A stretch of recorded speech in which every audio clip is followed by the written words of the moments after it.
9, 8, 7, 6, 5, 4, 3, 2, 1. Got me up the coast, boy. Wanna hear the ocean roar crash over me.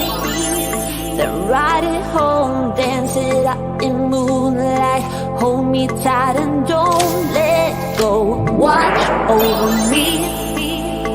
We are all stardust, stardust, stardust. Left behind, left to find one another, face the sun, fear no one, 'cause we are all one, we are all one, we are all, we are all one, we are all one, we are all. Pick me up, yeah, moonchild, put me into overflow. Superstar.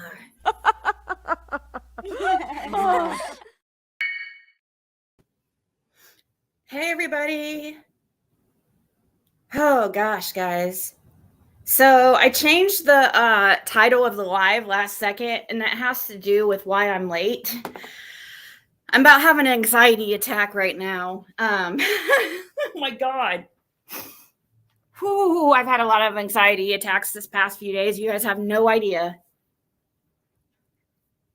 This is like really getting crazy. So I was just listening at a video that somebody has sent me that I don't know. We're going to listen to it. Also, yeah, we have a lot to talk about. Thank you guys so much for being here. Yes, I am home. I'll prove it right now. There's Bandit. I'm home. So before any type of rumors or anything gets started, that is where I'm at. I'm just staying off camera because I'm just really anxious right now. Because there's several things, like, you know, the stuff that I talked about yesterday. There's stuff that I can't. You guys, this is like so crazy. I don't even know what. I was almost like, should I even go live? Because there's things I can't even talk about. You guys know, like, if I can't talk about things, there's serious stuff going on because I cannot.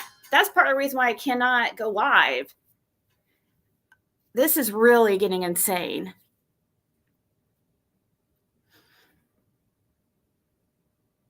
No, Fred's not here. He's in Knoxville.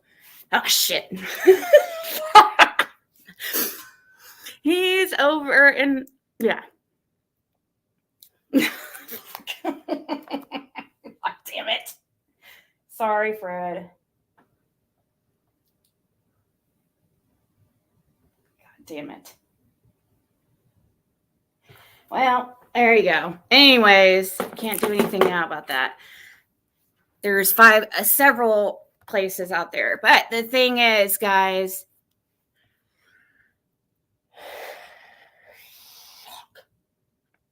thank you so much, Candace. Thank you so much.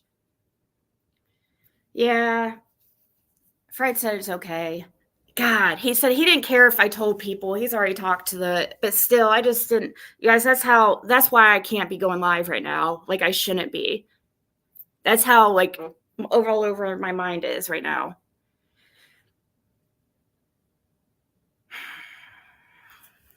Yeah, thank you so much, Candace. I really, really appreciate that. That helps me be able to continue on this channel. You know, that's also a big part of it. Like, in order for me to spend my time doing this, I have to be able to pay my bills, and that's just the truth. And I am really grateful for your guys' support. It means so much to me. Okay, so Fred's not upset, so that's all that matters.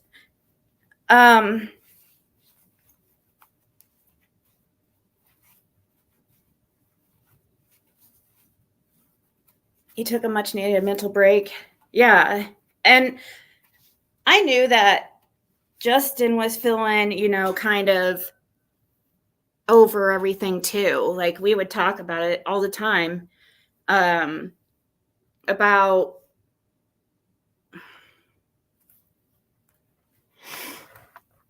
just about everything in the community and how negative it is and all the lies, you guys. At this point, I just feel like it's so obvious that Andy knows something that it's almost ridiculous to ignore it. And if you guys knew, if you really have watched and followed since the beginning, you would know what I mean, guys. Something is very wrong with him and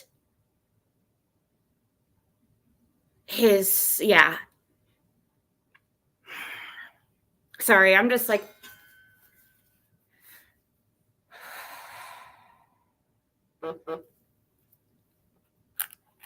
aw, thank you so much.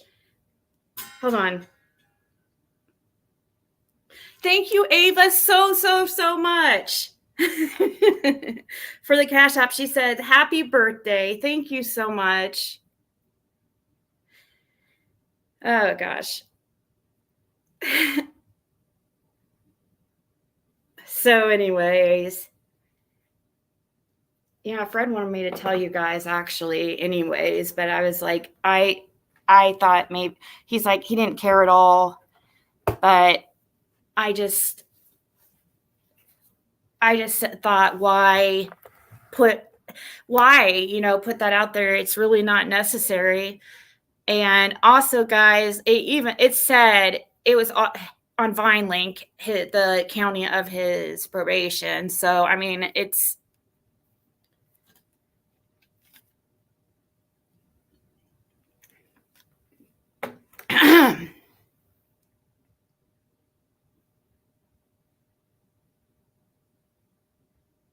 Alexandra, what marriage is fake?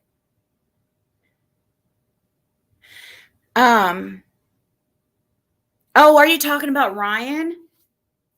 I was freaking thinking about that earlier, like about their Florida video and stuff. And I was just like thinking on things about how weird that dude is, like, and where he, and like where he came out of, how he came out of nowhere. And I was seriously just contemplating that. And because I took a nap earlier and just woke up like about an hour and a half ago.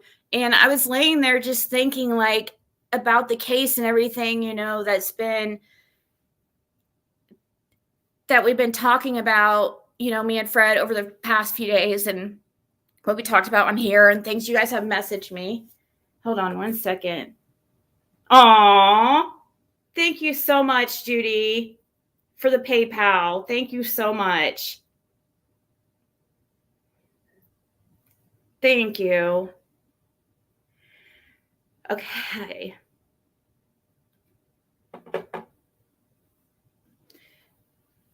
Ryan is a part of all this mess. There's something up with that really bad. And I don't know. It's more suspicious than the Chase 420 shit. Like, it's weird. And then, with Fred's chirp getting taken, when it did, the timing was very odd. And Fred literally said it the second it was taken. He was suspicious of Ryan from that point on. But I was like, no, I didn't think anything. I kind of, the timing was really weird in that situation. And I'm talking about when Fred's chirp was taken, and it was in the last, he had just got done messaging with Ryan. And then here comes the guards coming in, a few minutes later, and it says, hand over the chirp, The detective dude just popped up. Yeah, but that he's popped up in the case. Ryan just popped out of nowhere. He didn't even really have videos here on YouTube. Oh, thank you, November Rain. She said, "Happy birthday, Ziggy. Love you from November Rain." Rain. Aw. Thank you guys. My birthday is actually the 2nd. I'm not trying to, double dip. Not trying to double dip in the birthday pond. I'm shocked all the famous psychos.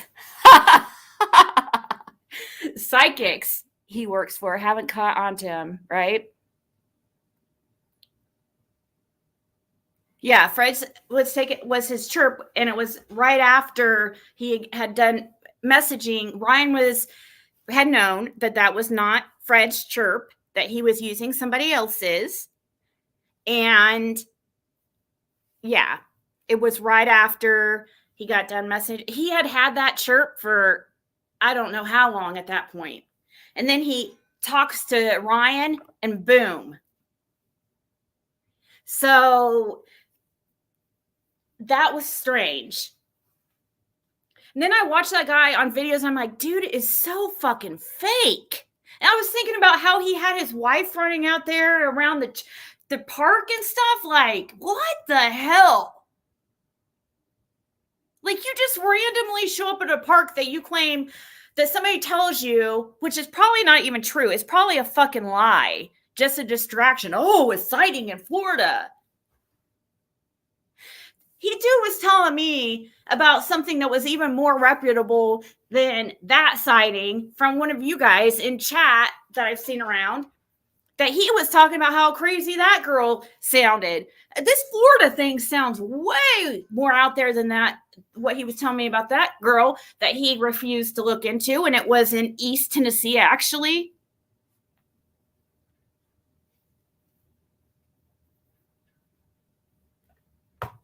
Because he started talking to me and kind of, just so this person knows, making fun of you, calling you crazy, and saying you basically saying you were sounding out there. And dude, that Florida shit was some out there BS. You should not be talking.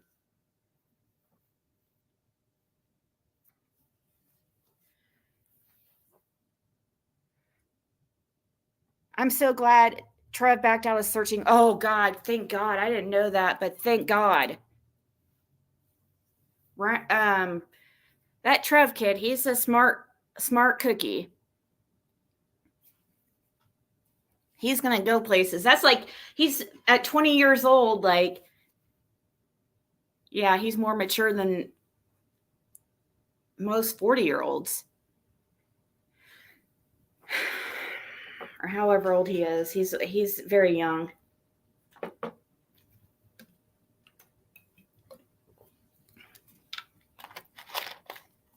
was thinking Ryan might have been a fed just for a minute. Now I think he's just a fruitcake. Dude, I was like thinking about just over that whole situation with that whole Florida video and just how weird that was.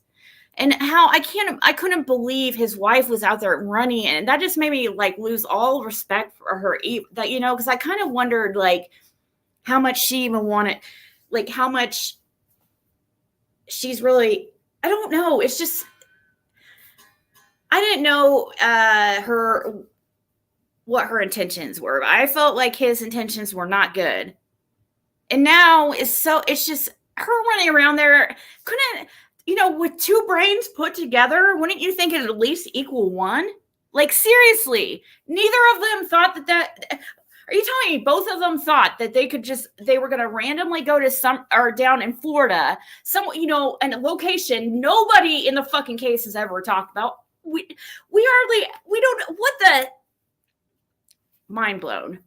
When I think about it, those two put together didn't even make one brain enough to think that was a really stupid, just ridiculous video. And then the whole like needing bodyguards to check out, and then him taking a gun out on that one search of the guy is freaking nuts.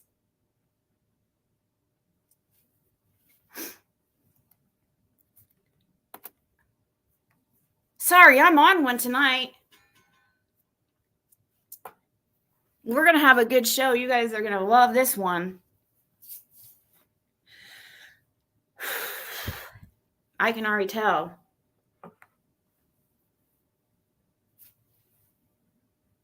Those aren't here. You snooze, you lose. This is the place to be tonight.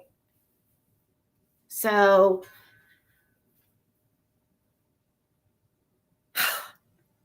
let's see. What should I talk about next? Andy's in the chat. Hold on, wait. Let me see.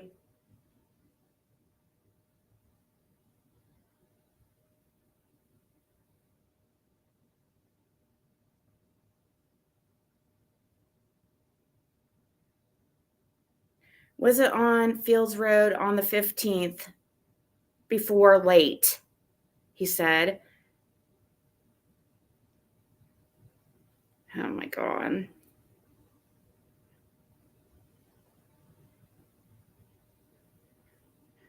Okay.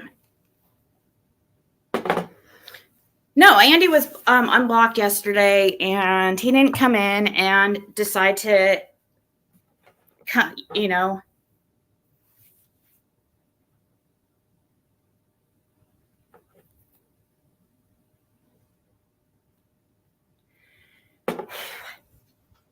His wife are very strange. Actually, if you watch when they search, all they do is walk. What the hell? I had to unsubscribe after he used Ziggy. It was, yeah, like, you know, it kind of makes me wonder, are we doing something right over here? Is that why I was his first, like, victim? You know what I mean?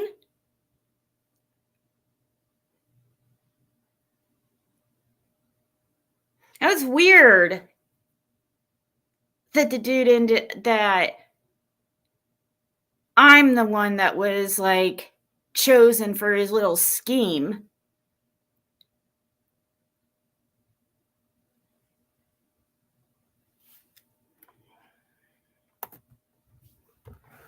Why not?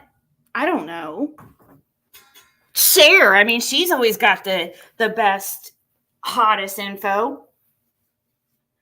Right? All that truth just oozing out of that channel. Why not Benny Keys? Like, Justin, and I love Justin. There's so, like, I'm not talking shit about Justin when I say that, but there was other great channels with more subscribers than me. You know what I mean?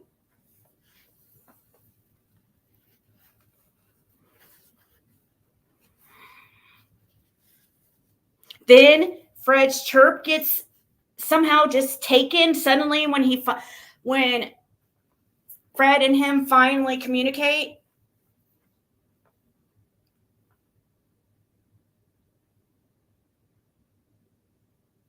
Then he claims he works for Eastman, and there's a lot of red flags with him.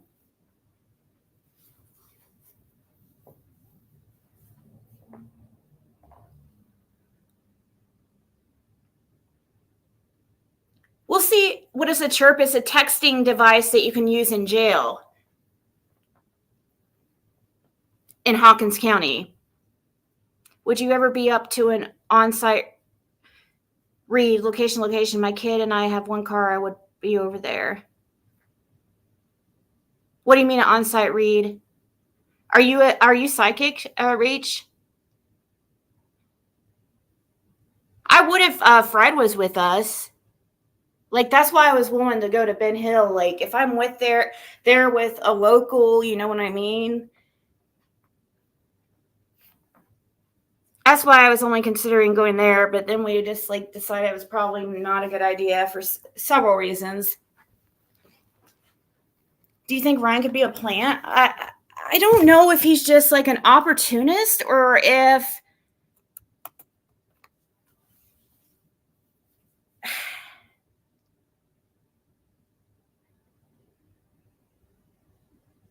I mean, I can't think what else he could possibly be.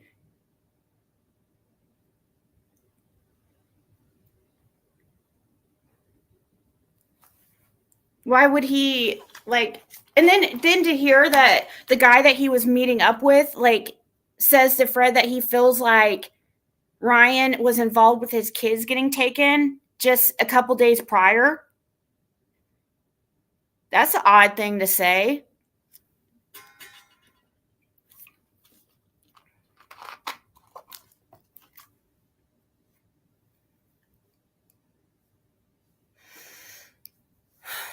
Hey, Sin and Chloe and Kathy. Yeah, right, Judy? You guys, anybody who subscribes to that BS that Andy and Cher are trying to put out, dude, this just like puts the icing on the cake for her. Like, holy crap. I'm telling you guys, all you people who support Andy are really going to be in for a shocking surprise. Like, could you please open your eyes? Like, how many red flags do you need? This is all in my opinion, by the way. I really have some questions to Andy about Playboy. And Dawn. And now Cotton Simpson.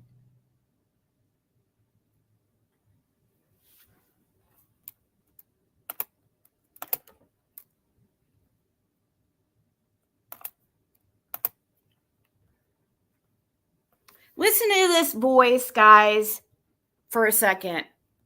This is Cotton Simpson from 2016. Is very thankful for their help. It was some major deal getting out of there.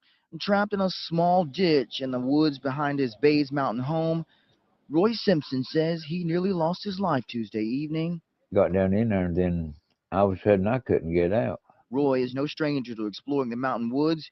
He says climbing into ditches was a favorite pastime as a child, but the growing wildfire turned a childhood joy into a nightmare. I heard people hollering at me, and they'd come to save me. So we've had to go in and try to locate him. Once we locate. Okay. Then listen to the guy in this video. By the way, guys, that whole fire happened because he was cooking meth and he got himself trapped up there in that fire. Swear. He was cooking meth on the mountain and he got trapped. The firemen had to rescue him from the fire he created. Of course, he didn't tell that, but he was cooking meth. That's exactly what happened. And there was firefighters that got hurt in that incident. So now, let's see, listen to this from the channel Slop, S-L-O-P. If the mods can please like share this channel, because I'm too like, okay, listen. Comments. He puckered out there and he couldn't make it come out. That motherfucker puckered up like a, yeah, then I'm afraid it was gonna blow on me.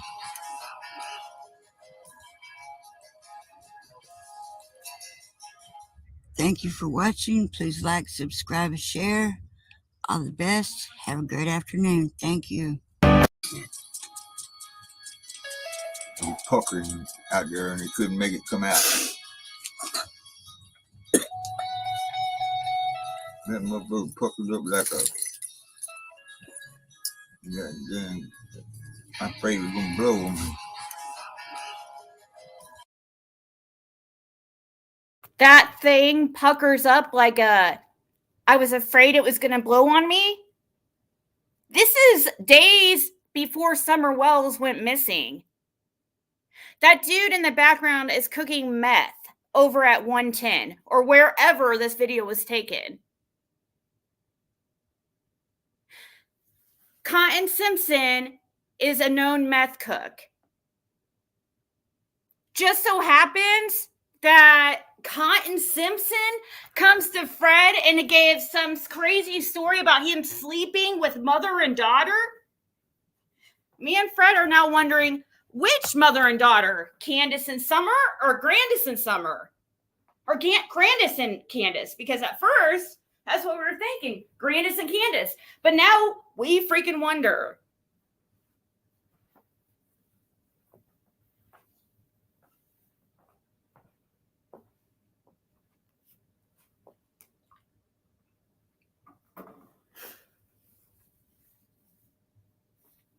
Yeah.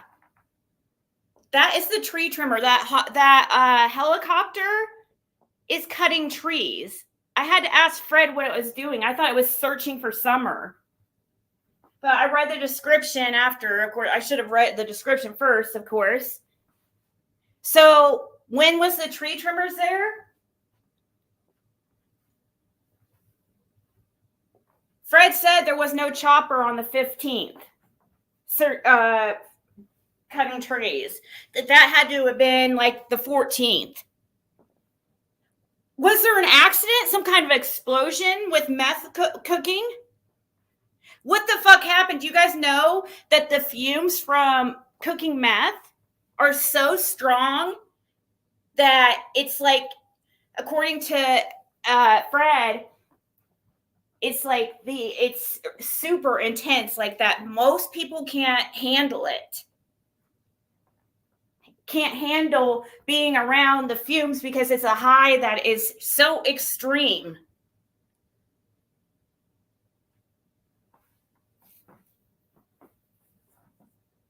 Then you hear pills shaking in the background.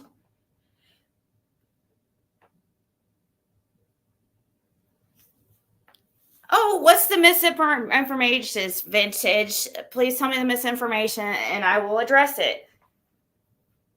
What is the misinformation? Please tell me the misinformation. We're listening word for word to everything here. What is the misinformation? What could possibly be not correct? We're just listening to two voices that sound familiar, and both are related to cooking meth.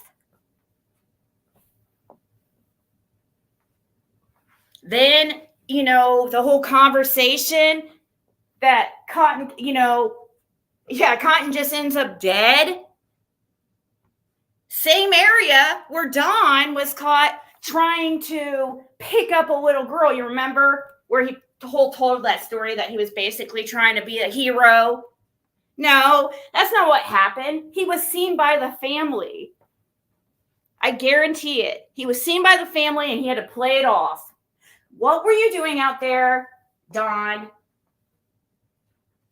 That's the same area Cotton lived, died.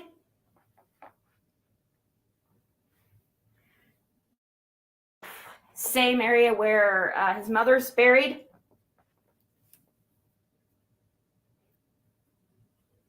Yeah, that's okay. So Fred said that's them shaking the bottle, making meth. That thing puckered up on me. They're sitting there cooking meth up on 110. Vintage.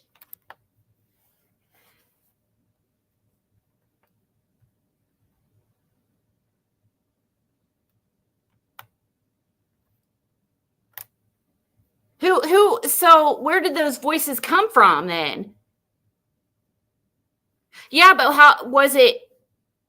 Where's the original one? So where are you telling me that this is made? So you're going to tell me that we just randomly have Cotton Simpson's voice on tape making something like, oh, that now the person didn't even know who that voice was. So now it just randomly, okay, so it's now playing. What the hell? How is that even possible? Either way, whether it's still freaking weird. It's still weird. I don't know where this shit came from, but that is definitely somebody making meth in the background. It does very much sound like Cotton Simpson.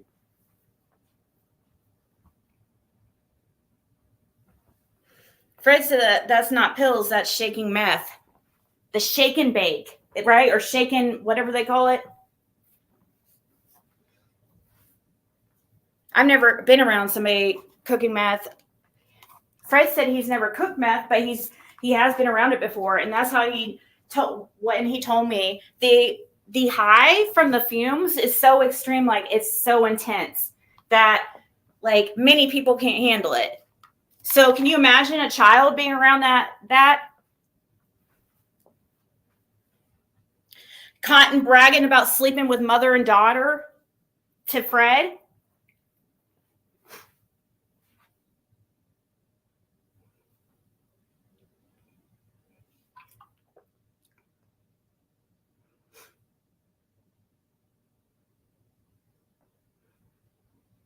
I don't know where this voice came from, guys.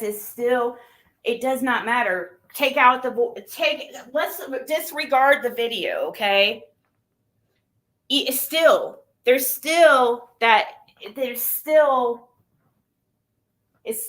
where is this voice coming from? Like, you know what I mean?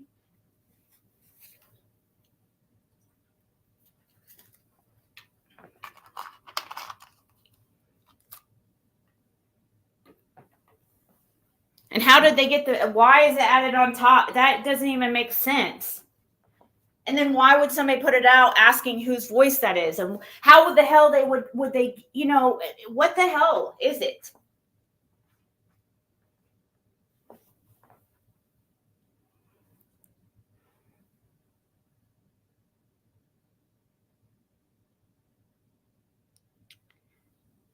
It's in the background. It's in the background, Justin. It's in the background.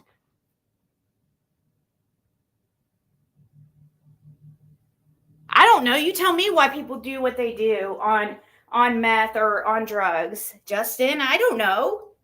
I can't answer it. What do you mean? Where's the meth lab? What meth lab? What do you mean by that?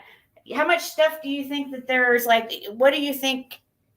Some of this stuff is like people making their vehicles. A lot of times it doesn't take like, it's not like what people think.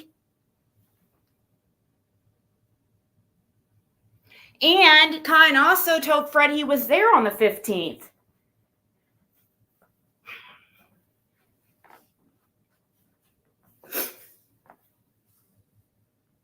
I don't know, Justin, where this video came from. I don't know what's going on, but I don't freaking know. This is just, it's weird. Still, it's not, even without this video, guys, there's so much shit going on that it's freaking me out.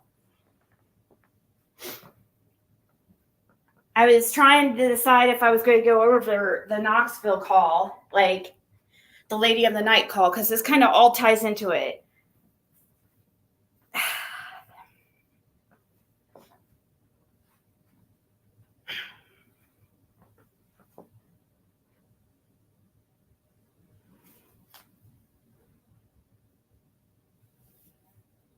I didn't add anything to Candace Blythe's videos. Oh, you got it straight. She deleted one of them, the shortest one I used. Okay, thank you, Slop.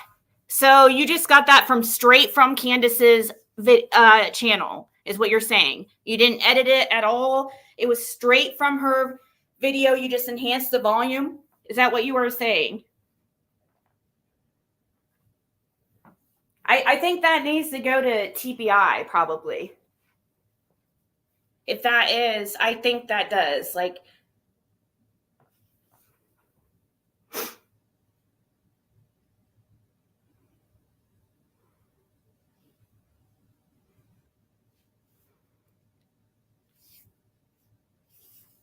yeah, Slop.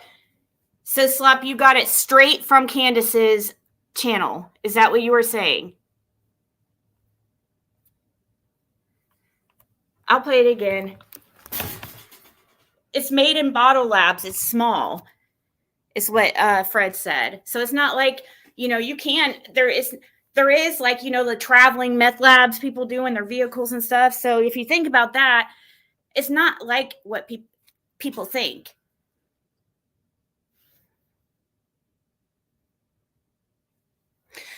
Vintage Wishes. Bye.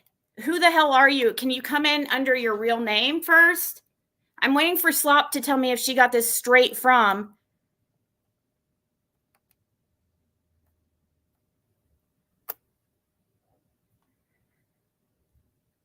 Hold on. Okay. Do you want to listen to let's listen? You want to listen? Okay. Never. Here. Here we go. He puckered out there and he couldn't make it come out. That motherfucker puckered up like a. Yeah, then I'm afraid it was gonna blow on me.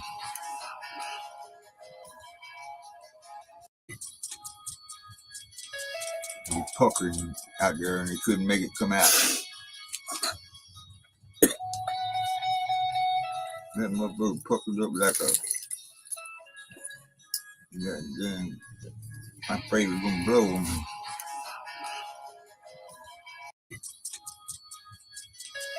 He puckered out there and he couldn't make it come out. That motherfucker puckered up like a.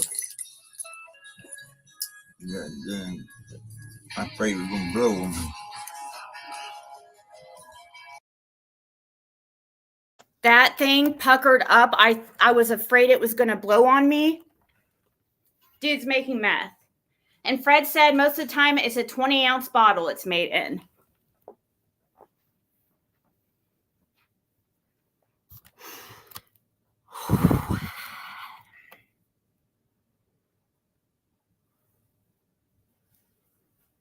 So I know you can't hear the chopper. That's why I'm wondering, is this, I am wondering that too, like about that. But still, was this straight from Candace's channel? If this was straight, I don't care.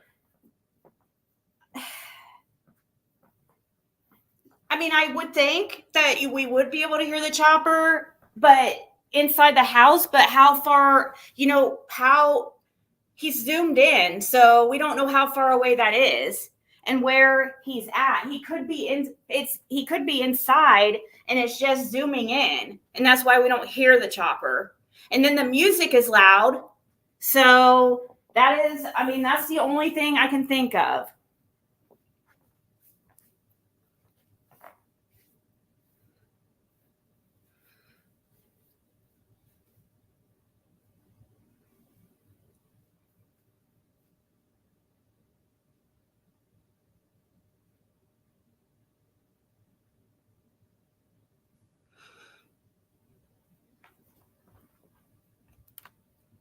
It sounds like music in the background playing the house. And it sounds like they're sitting inside making meth. And it sounds like somebody is filming, zoomed in, the chopper out there. Hold on. Also, she posts some other, this is just the most interesting one to me. 32%. He puckered out there and he couldn't make it come out. That motherfucker puckered up like a. Yeah, then I'm afraid it was gonna blow on me.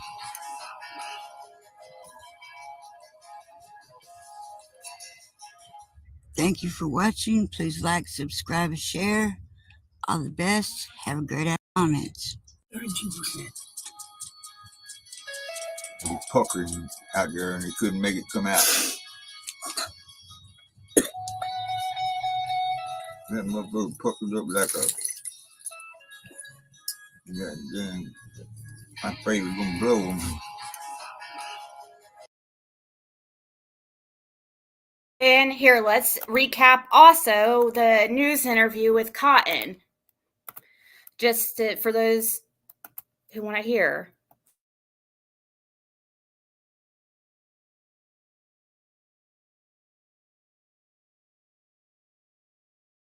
Trapped in that fire, and several firefighters end up being trapped themselves. We spoke to the man who firefighters worked rescue yesterday. He says that he is very thankful for their help. It was some major deal getting out of there. Trapped in a small ditch in the woods behind his Bays Mountain home, Roy Simpson says he nearly lost his life Tuesday evening. Got down in there, and then all of a sudden I couldn't get out. Roy is no stranger to exploring the mountain woods. He says climbing into ditches was a favorite pastime as a child, but the growing wildfire turned a childhood joy into a nightmare. I heard people hollering at me, and they'd come to save me. So we've had to go in and try to locate him. Once we located him, he was off the backside. We ended up having like 7 firefighters that got pinned in down on the bottom. Captain Frank Vaughn with Carter's Valley Volunteer tell you about one individual who was trapped in that fire, and several firefighters end up being trapped themselves. We spoke to the man who firefighters worked rescue yesterday. He says that he is very thankful for their help. It was some major deal getting out of there. Trapped in a small ditch in the woods behind his Bays Mountain home, Roy Simpson says he nearly lost his life Tuesday evening. Got down in there, and then all of a sudden I couldn't get out. Roy is no stranger to exploring the mountain woods. He says climbing into ditches was a favorite pastime as a child, but the growing wildfire turned a childhood joy into a nightmare. I heard people hollering at me, and they'd come to save me. So we've had to go in. You guys, that is the same fucking voice. I am like sick to my stomach. Like, seriously. That whole fire was created. I'm like shaking. I am like freaking out right now. That is the same voice. Both instances from meth cooking.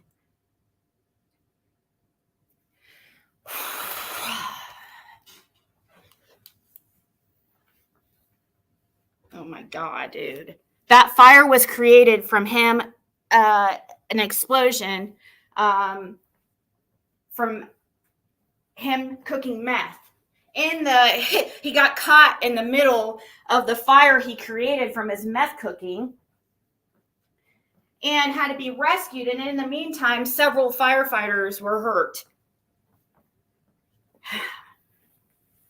You guys cannot tell me that is freaky.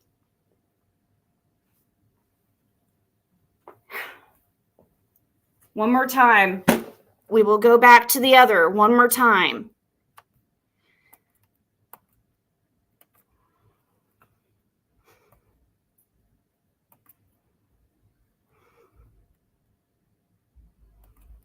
Comments. He puckered out there and he couldn't make it come out. That motherfucker puckered up like a. Yeah, then I'm afraid we're gonna blow him.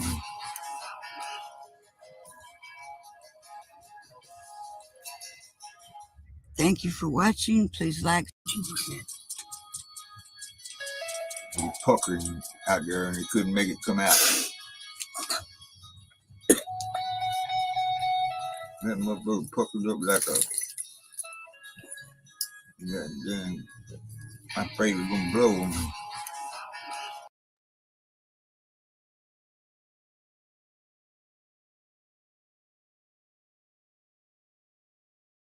We spoke to the man who firefighters worked rescue yesterday. He says that he is very thankful for their help. It was some major deal getting out of there. Trapped in a small ditch in the woods behind his Bays Mountain home, Roy Simpson says he nearly lost his life Tuesday evening. Got down in there, and then all of a sudden I couldn't get out. Roy is no stranger to exploring the mountain woods. He says climbing into ditches was a favorite pastime as a child, but the growing wildfire turned a childhood joy into a nightmare. I heard people hollering at me, and they'd come to save me. So we've had to go in and try to locate him. Once we located him, he was off the backside. We ended up having like 7 firefighters that got pinned in down on the bottom.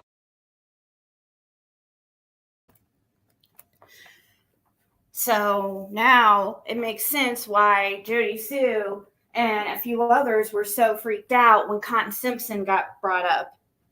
I was about to discredit the Cotton Simpson having anything to do with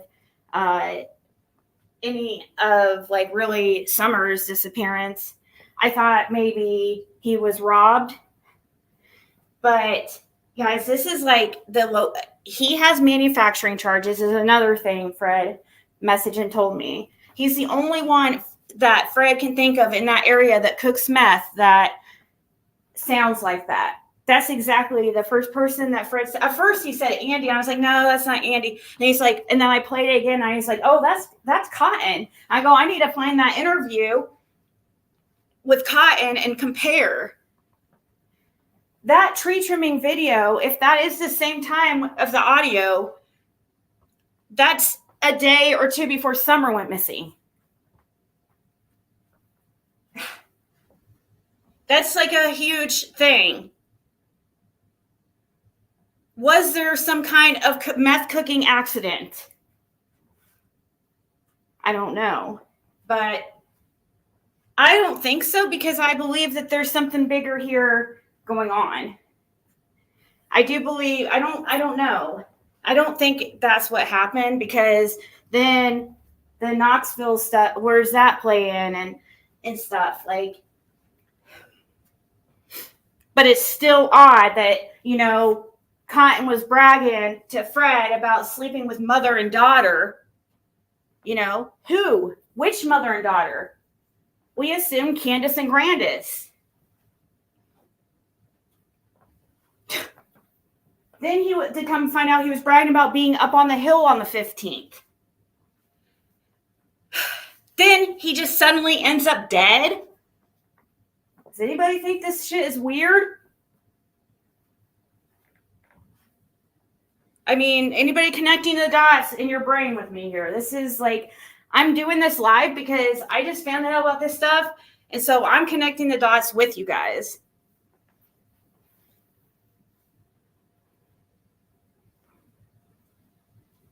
Yeah, he said it was not AB. I don't know.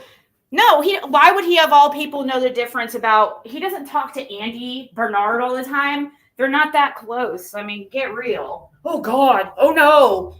He couldn't tell the difference. Oh, no. Get real. They weren't that tight, like, at all. Don and Andy, on the other hand.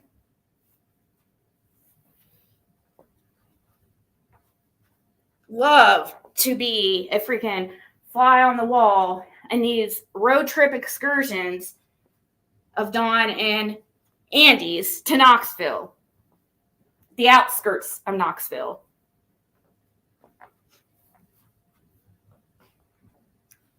So, yeah, weird.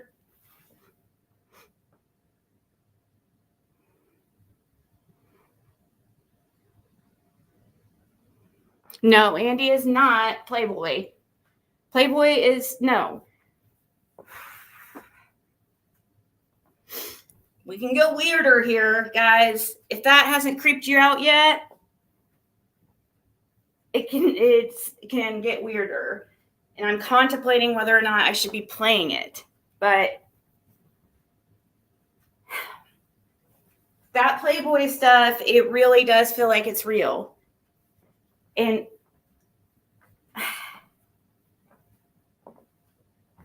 it's very scary. There is some weird shit going on.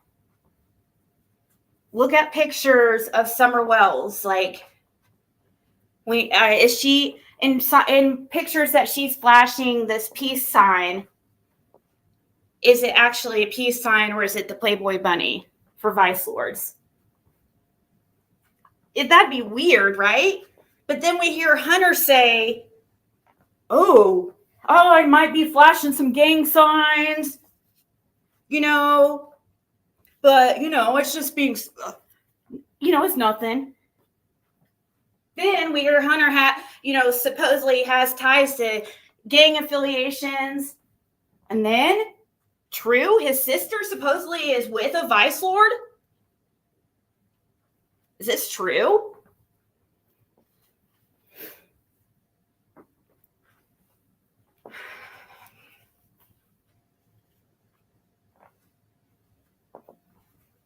this is like really, really crazy.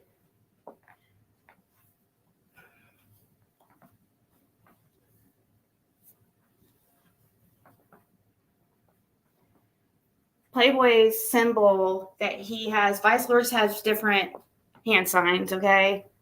And Playboy's specific hand sign is the Playboy bunny. Peace sign with the thumb out.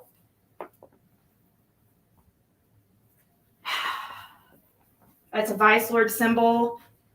Just something to think about. It's scary to even talk about this shit. I don't even want to fucking talk about it. Actually, it's so scary. I would not be this like nervous if I didn't have a reason to be.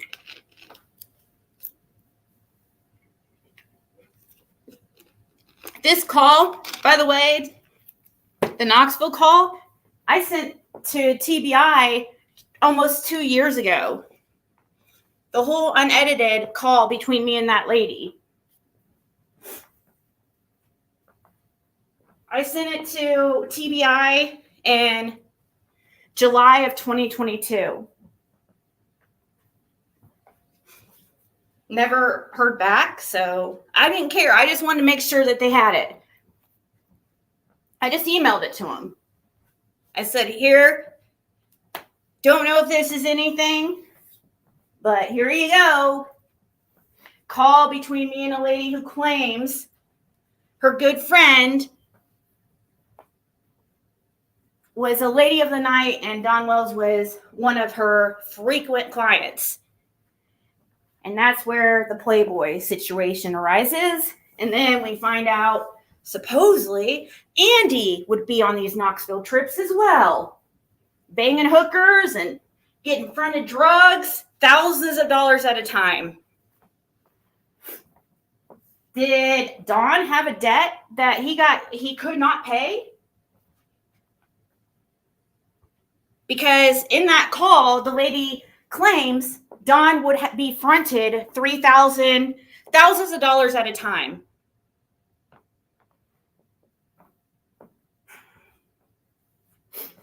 Then he's like, you know what I mean? Like, this was way before. Like, this was early. July of 2022, this lady's telling me this. You guys also got to think of the timing. This is before that we had really got into the Knoxville. It was like the beginning of us like connecting Knoxville dots.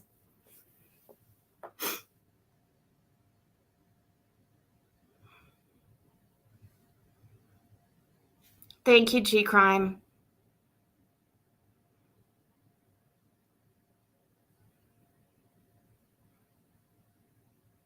Well, she said that there was two, Lady May, that the one was deleted off of Candace's. So yeah, I'd like to know where it came from as well.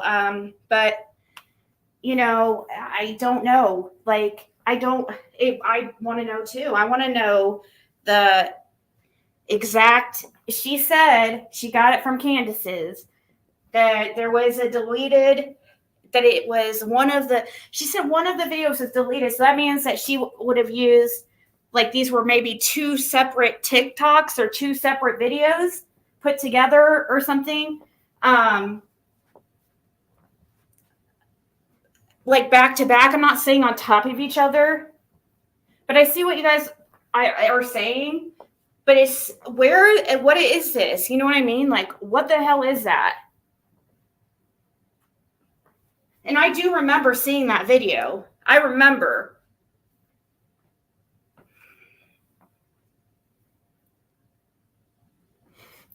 Fred says I should play this call.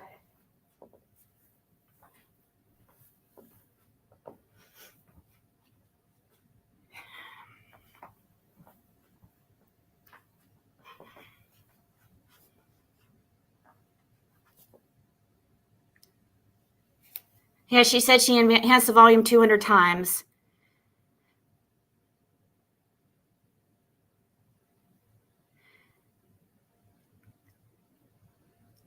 All right. We'll listen to it. It's very, very interesting.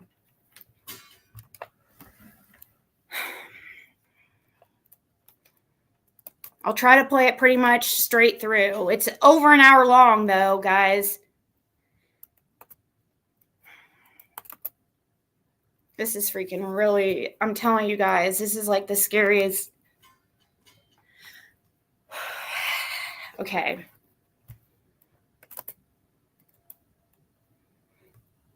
So it's like, so I had to take out a couple things of her personal, like some. So I'm going to play the one that says, it's like the original is a minute and 10 seconds. This one is a minute and 7 something. So there is a couple things taken out, and I can't remember what.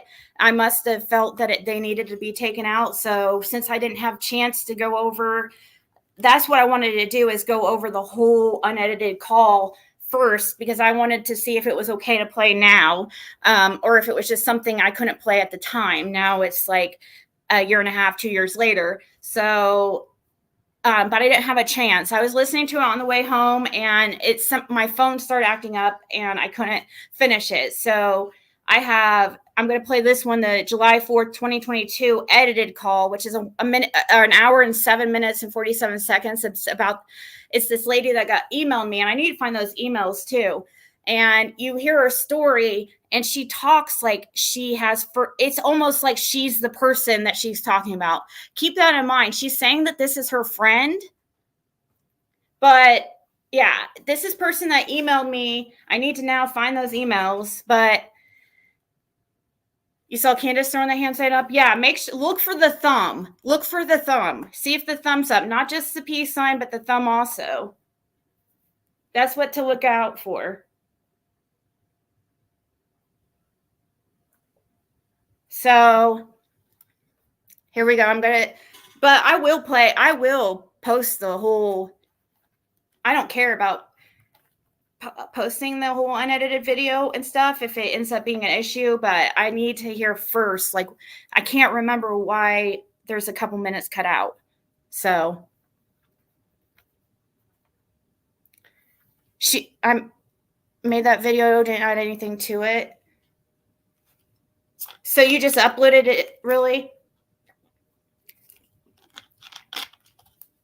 Boom, Ziggy, finally you are now on the right track. This is exactly, no, Fred, I was going to send it to, I'm in the process of sending Fred the whole unedited video. Me and him listened to part of it, like,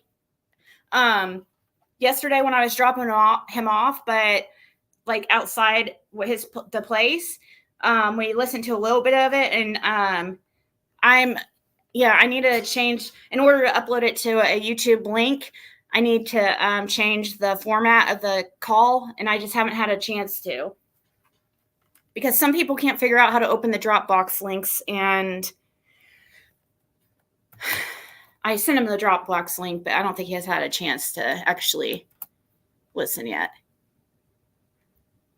So, here we go. This is a call for the Lady of the Night call. Weird how much, like, Knoxville has... Well, Andy didn't mention it. Actually, Fred Hill mentioned it to me about Andy. How Andy... Well, I called to her today, and she said that when Don came down there, he was down there regularly every 2 to 3 weeks. He made a trip down there to where she was at. And that he did bring somebody with him several times, but she don't know who he was. Oh, man. If she saw a picture of him, I wonder if she would know him. If she would know if it was him. She probably would know him if she had a picture of him, yeah. But she didn't make his name. And the only reason she really called his name is like he was, a regular. Yeah, when she was at, it was like a hotel type deal. Yeah. It was like a hotel from the outside anyways, but in the back it was another deal. Like in the back, maybe it was like a bar or something, or what? No, it was just like a prostitute, drugs. I mean, when they drugs back there, they crack back there, they did all kinds of things back there. Oh, the owner was cool with it. Oh, okay. So it was like one of those, like, kind of like it was crappy motels. It was like the room had a normal hotel on the outside in the front. And they ran it like a hotel. Mm-hmm. But she said when you drove behind the hotel, it was like 2 levels. There was like an underneath level to it, and then there was, But on the outside, just like a single level. Yeah. And back there where they had rooms where he was cooking dope and. Does she remember all the that name stuff. of the hotel or motel? No, but she knows the guy that was over her was named Playboy. Oh, like The her. colored boy. Oh, Yeah. so like her pimp or the guy that Right. He was like the boss over the whole ring down there. Playboy. But did he own the motel or not? No, Habib owned the hotel, which I guess was an Arab. Oh, imagine that. And she said there was never hardly anybody in the hotel part. Maybe 1 or 2 people a week, maybe. But that's not where they made their money anyways. Wow. So okay, Playboy, which Everything like the outskirts of Knoxville, it was like, outskirts. I'm taking. yeah, it was not like in the city of Knoxville. It was like on the outskirts of it. Playboy. Okay, and then Habib, Habib, what she called him. owner of motel. Man, so do you have do you have the ability like to text her if I sent you a picture? Oh yeah. Let me see Yeah, if I she's going back home tomorrow with her husband. Uh-huh. She's just been visiting her mom right now. Like I said, she's got her life together and Yeah. trying to do Amazing. it. That is, I love But see, that. what was funny was I was just sitting there helping her mom to the toilet, and my phone kept getting notifications and lining up, and she said, your phone keeps lining up. I said, it's probably my YouTube about summer, and she said, well, somebody got over with. And I said, no, not summer, over with. I said, it's a little girl missing. She had no idea that the little girl missing. So I showed her a picture when she seen the doctor, so she said, I know him. I said, how do you know? And he gave her a ride back to this area when she left there. So, okay, so you're talking about the. Wait, are you talking about this lady? Or you guys- Wait, Yeah, the lady he brought back here with him. back He gave here. her a ride back here. I'm gonna pause this. You guys, please rewind. You're gonna have to watch this from the beginning because it's very confusing. Like this is the Knoxville call from 2 years ago. Please, you'll have to watch from the beginning. I don't want to cut this off. I want to play this straight through for you guys. For those who want to clip it and look into this, like I don't want to do commentary on this. You know what I mean? So I want you guys to hear this. This is like super important. Where's here? Like, Roger? Well, he gave her a ride to Bloodville, What's it called? but she was Bloodville. What? It's like right before you get to Kingsport. Is it BLOUNT? BILLE. Yeah, BLOUNT. It's in Sullivan County. Okay, BLOUNTBILLE. Blountville. Like, Yeah. like you smoke a blunt. Yeah, I got that. Okay. Okay, like okay, sorry. And she didn't have him take him to her family shop to shop right to, but she had him drop him off at like a McDonald's or something, she said. So would he, was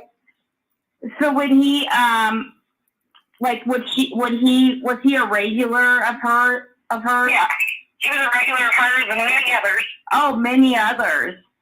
Wow. Yeah, there's like 5 to 7 girls there at all times. Wow. Okay. Yeah, it's a little thing around down there, apparently. Yeah. She's scared of the guy Playboy, so I mean, yeah, She's scared of what? she's not a fan. She's scared of the guy that runs the place. Oh, really? Like the Habib guy? Yeah, the pimp, the Oh, Playboy guy. yeah. That makes sense. And he beat the hell out of her the day that she left. Was it the drugs that kept her in it? Like kept her stuck? Well, she was saying she got down at Knoxville when she was dancing at a club called the Mouse Ear. The mouse's ear? And she was hit at a club down the Mouse Ear. And she met a friend down there, the dancer, and her name was Diamond. And she got 3 roommates with her. Well, Diamond got tired because she was selling drugs out of the club. But she convinced this girl, we'll call her Ruby, to start doing like private events, you know, like Yeah. for other people, you know, like private. Right. Like do. Well, they ended up at this place, and come to find out, Diamond pretty much Already there as just a peace offering to Playboy Oh. on the drug debt, and she just kind of got left there, and that's how she kind of ended up there with Pearl. Wow. Yeah, she said 3 days went by, Diamond was gone, and she was there, and she spent 10 months there. So she stayed at, like, lived there at this place pretty much. Yeah, they all live there. And Don was the one that gave her a ride to get away from there? Yeah, he just beat the hell out of her apparently, and when he came out, I guess he'd come in there and he'd buy a lot of drugs, then leave. And he said, "You want to go party?" And she was sitting there, and she said, "Yeah," but she grabbed her backpack, and she was planning on just, jumping out and leaving, and she was on, just to get away. But she talked him into bringing her back into the bubble. Wow. Yeah. And she said he talked crazy. He would talk, religion and... He would talk religion? Yeah, he was definitely religious, but he was super high, she said. She said she was super high. She just tried to pacify him, she didn't want to upset him. And she wanted to turn around and take her back there. So, she said, no, he was a nice guy. Oh, well, yeah, he does come off like a nice guy. But I don't know how he is on crack. It's weird. But it was crack that he would purchase, correct? Yeah, he would purchase many things, she said, a lot of things. A lot of different drugs? Yeah. Was he into any... Apparently they was cooking meth down there in one room and crack, and pills, person pills in another room. I mean, they had their own little drug ring going on down there. So, wow. Okay, so did she mention about any type of weird fetishes with him, like sexually? She said that he couldn't, he might have the urges, but he didn't have the ability. Oh. But the drugs would keep him from getting up. So that would be kind of a good thing for her then, right? Well, she said it would frustrate him, and she was just afraid that he would, get mad? Get mad, beat on her, you never know. Oh. She didn't understand what would cause the problem, But she said she was trying to pacify him to get, home. Wow. See, I remember... When there's access to no phones or cars or anything, though. That's crazy because I remember, would he be drinking too? Yeah, he would be drinking too, I'm sure. Oh, yeah. Because I remember something said, actually, I think I remember... I asked her about kids, and she said no, Playboy was not about having children there. He wouldn't even he took girls and had abortions on to keep them from having children there. But that wasn't... I don't think someone would be there. He's not arrested, this stuff is still going on as far as she knows? I mean, when she left there, it was. When she left, she didn't turn around and she never went back. That's great. So how, did she give you did she tell you when she left, or? It was close to Christmas. It was around Christmas. Wow, so just this past Christmas? Just this past Christmas? Yes.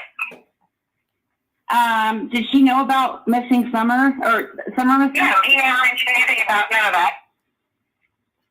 Wow, so she saw him after Summer went missing. Yeah. But he never mentioned anything about none of that. Oh my gosh. So this is like a 2.5 hour ride here. But they didn't come straight back here. I love you, baby. They went and stopped somewhere else. She said she not sure where it was at. They were like a housing development, or they're building houses or whatever. Uh-huh. And they stopped there. She got some drugs there for a few hours. And they come in. So they did drugs there, or did they go to get drugs? No, they just did drugs there. Okay. So it's probably a house. He got like $3,000 on front before he left there. He got fronted $3,000 worth of dope? Yeah, that's what she said. Oh my God. So, okay, so he paid that much too. He didn't already owe that much. But he left to give him owing that much. So he came there with $3,000 owing, or with the money. Well, more than $3,000, and then he still owed $3,000 when he left. So he hit more drugs with him. Wow, this is like fascinating to me. She didn't even know anything about the little girl. Period. Okay, so she left. She said he never mentioned anything about it. Christmas and never said. And he said that whenever he went to the phone, he said, I wish I could help you more. You know, he said, but my wife and kids, you know, are home and I can't, you know, take you there, blah, blah, blah. And she's like, no, you've done enough. I'm fine, you know, my sister and mom can do me. And so, okay, so that house he auditioned that he left her at, or that they did drugs at, yeah. I bet that's one of the houses that he was working on at the time. Well, that's what she said. She said that he'd done a lot of work in those houses. Yeah, I bet that. He said that they wouldn't, nobody living in them, that they were being built, you know, you could tell that they were still under development. She could probably go to Molly Golightly's or Blow Horn Betty or whatever she goes by. Blow something. And they show when they go and confront Dawn and Candace. They're over there at one of this housing edition. I bet it might be the same one. It might be. He never told her that he doesn't work all the way down to where, you know, the area that she got him up with him at was in Knoxville. I mean, after she said he doesn't work all the way down to there. So, I mean, he does work a lot of places apparently.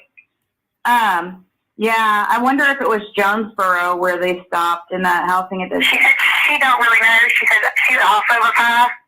So, I mean, she said she was trying to tease him and just trying to say, you know, right. She didn't want him to turn around and bring her back to, you know, Playboy. Yeah. Period. Wow. This guy apparently has nothing to deal with. He's dangerous. So she got married between now and last Christmas, or? Yep. Yeah, she went in treatment as soon as I got her home. She was at home. Her sister and mom stayed up with her 9 days, for 5 days until they got her into a treatment facility, which she had to get on a plane to go to. And she luckily met somebody down there. They got married. They just got back on their honeymoon like 2 weeks ago. Wow. Yeah, and her kids, she's not back with her kids full time yet. Yeah. Because they don't really know her. Right. They know her as Sissy and not mom, so I mean, she's trying to, you know. One thing at a time. I mean, she's doing the right thing. I think that's great. But yeah, she said she didn't want to be a part of any of this, but you know, it's just a part of her life. She just didn't want to. Yeah, I know. Well, but she didn't know it was gone. And what was really weird is she said that she was trying to cover up the bruises, you know, on her face. Yeah. With some makeup, and he kept saying, he shouldn't do you like that, he shouldn't have done this and that to her. He said, one of y'all should kill him. And she said, no, I'd be in prison the rest of my life. She said, down there, we're just enough like prison, you know. And he was like, well, no taste, no taste. And she said, what do you mean? She said, well, if they don't find him, they can't charge you with anything. Oh, my God. And she said, she just kind of, you know, okay, brushed it off. And she's like, either like you could have dropped him off in the sewer or put him in a septic tank and nobody would have found him. He said the gases would have, you know, deteriorated the body faster. He said, I know for a fact that it would. He said, I know people that put in tanks and never been found to this day. Oh, my. He said, if he was just trying or what, but she just was trying to tease him and was just like smiling and just, you know. And then he would go into preaching about Bible and stuff. Oh, my God. Is this something that... He said he was really psychotic. Oh, my God. Was this said... Really off the thing. Yeah. Was this said, like, since Summer went missing? Like... This was in December. So all this... Oh, she only saw him in December? That's the only time? Or... No, she seen him many times before then. But when she came home with him was in December. Was when he was saying about the septic tank and stuff? Yeah. Oh, my God, dude. They were sitting in a housing development whenever he was telling her about it. Okay, so a septic tank or... Okay, he said septic or sewage tank? Is that how he said it? He said, well, if you're in a city that has sewage and you can put him in a sewer, he said, that better yet, you could put him in a septic tank. Mm-hmm. And she was just, okay. And she just let him ramble on. She just figured he was talking craziness. Sewer, or even better, septic tank. Right. Oh my God. I think It she, says that the methane gas from the waste will help deteriorate the body and cover it up too. is that what he said? Did he mention methane gas? Yeah, that's what he covered. It would break the body down and nobody would ever find anything. He said that he knew people that had been put in septic tanks and never been found yet. And what made me think it was Rose. The one was missing her. Oh my gosh. Or even Summer. Yeah, or Summer. He said He said he got people for years that had never been found, you know. knows people And tell me that, I'm like, oh my God. who have been put in And sure, septic tanks, yeah. septic tanks. Yeah, that's what I thought. Maybe Summer. Is there a septic tank on that property? Yes. And did they even check it? I don't know. That's what some people are wondering, but I think. But here's the thing. The dogs, that's what they hit on is the methane out of your body. When your body starts decomposing, that's what cadaver dogs hit on is methane. So that's the only way you can hit on septic tank. Right. So what I think that the septic tank on that property is like an old. I don't. There's a well. Oh my God, this is Probably like. just a few feet deep. It's for the cover of it, I'd say. What'd you say? I said the cover of the septic tank probably just a few feet deep under the ground to get to it. Like a pump or whatever. Oh my God. And you're saying she hasn't. She's not wanting to like call like TBI. She don't want to be no part of any of it. She just told me this out of good faith and know this. Because she didn't even know anything about Summer. She just knows he'd give her a ride home and she appreciated it. Oh my God. So, oh my God. But she's living her own hell, you know what I'm saying? She's what? She's living her own hell right now. Yeah. But pretty much breaks her out of that. You know, really. But she had seen him more than once. She's seen him several times. He was like every 2 or 3 weeks, he would show up down there. And the guy. He would stay a night or 2, and then he would leave. And the guy. So the guy. The guy would come with him several times, but she didn't know her name. Can you send her those pictures I just sent you? Yeah, I can send them to her. That's what she said. Yeah. That's the guy. Yeah. Can you ask her? Just like. I mean, would she respond right now while we're on the phone, or is she like?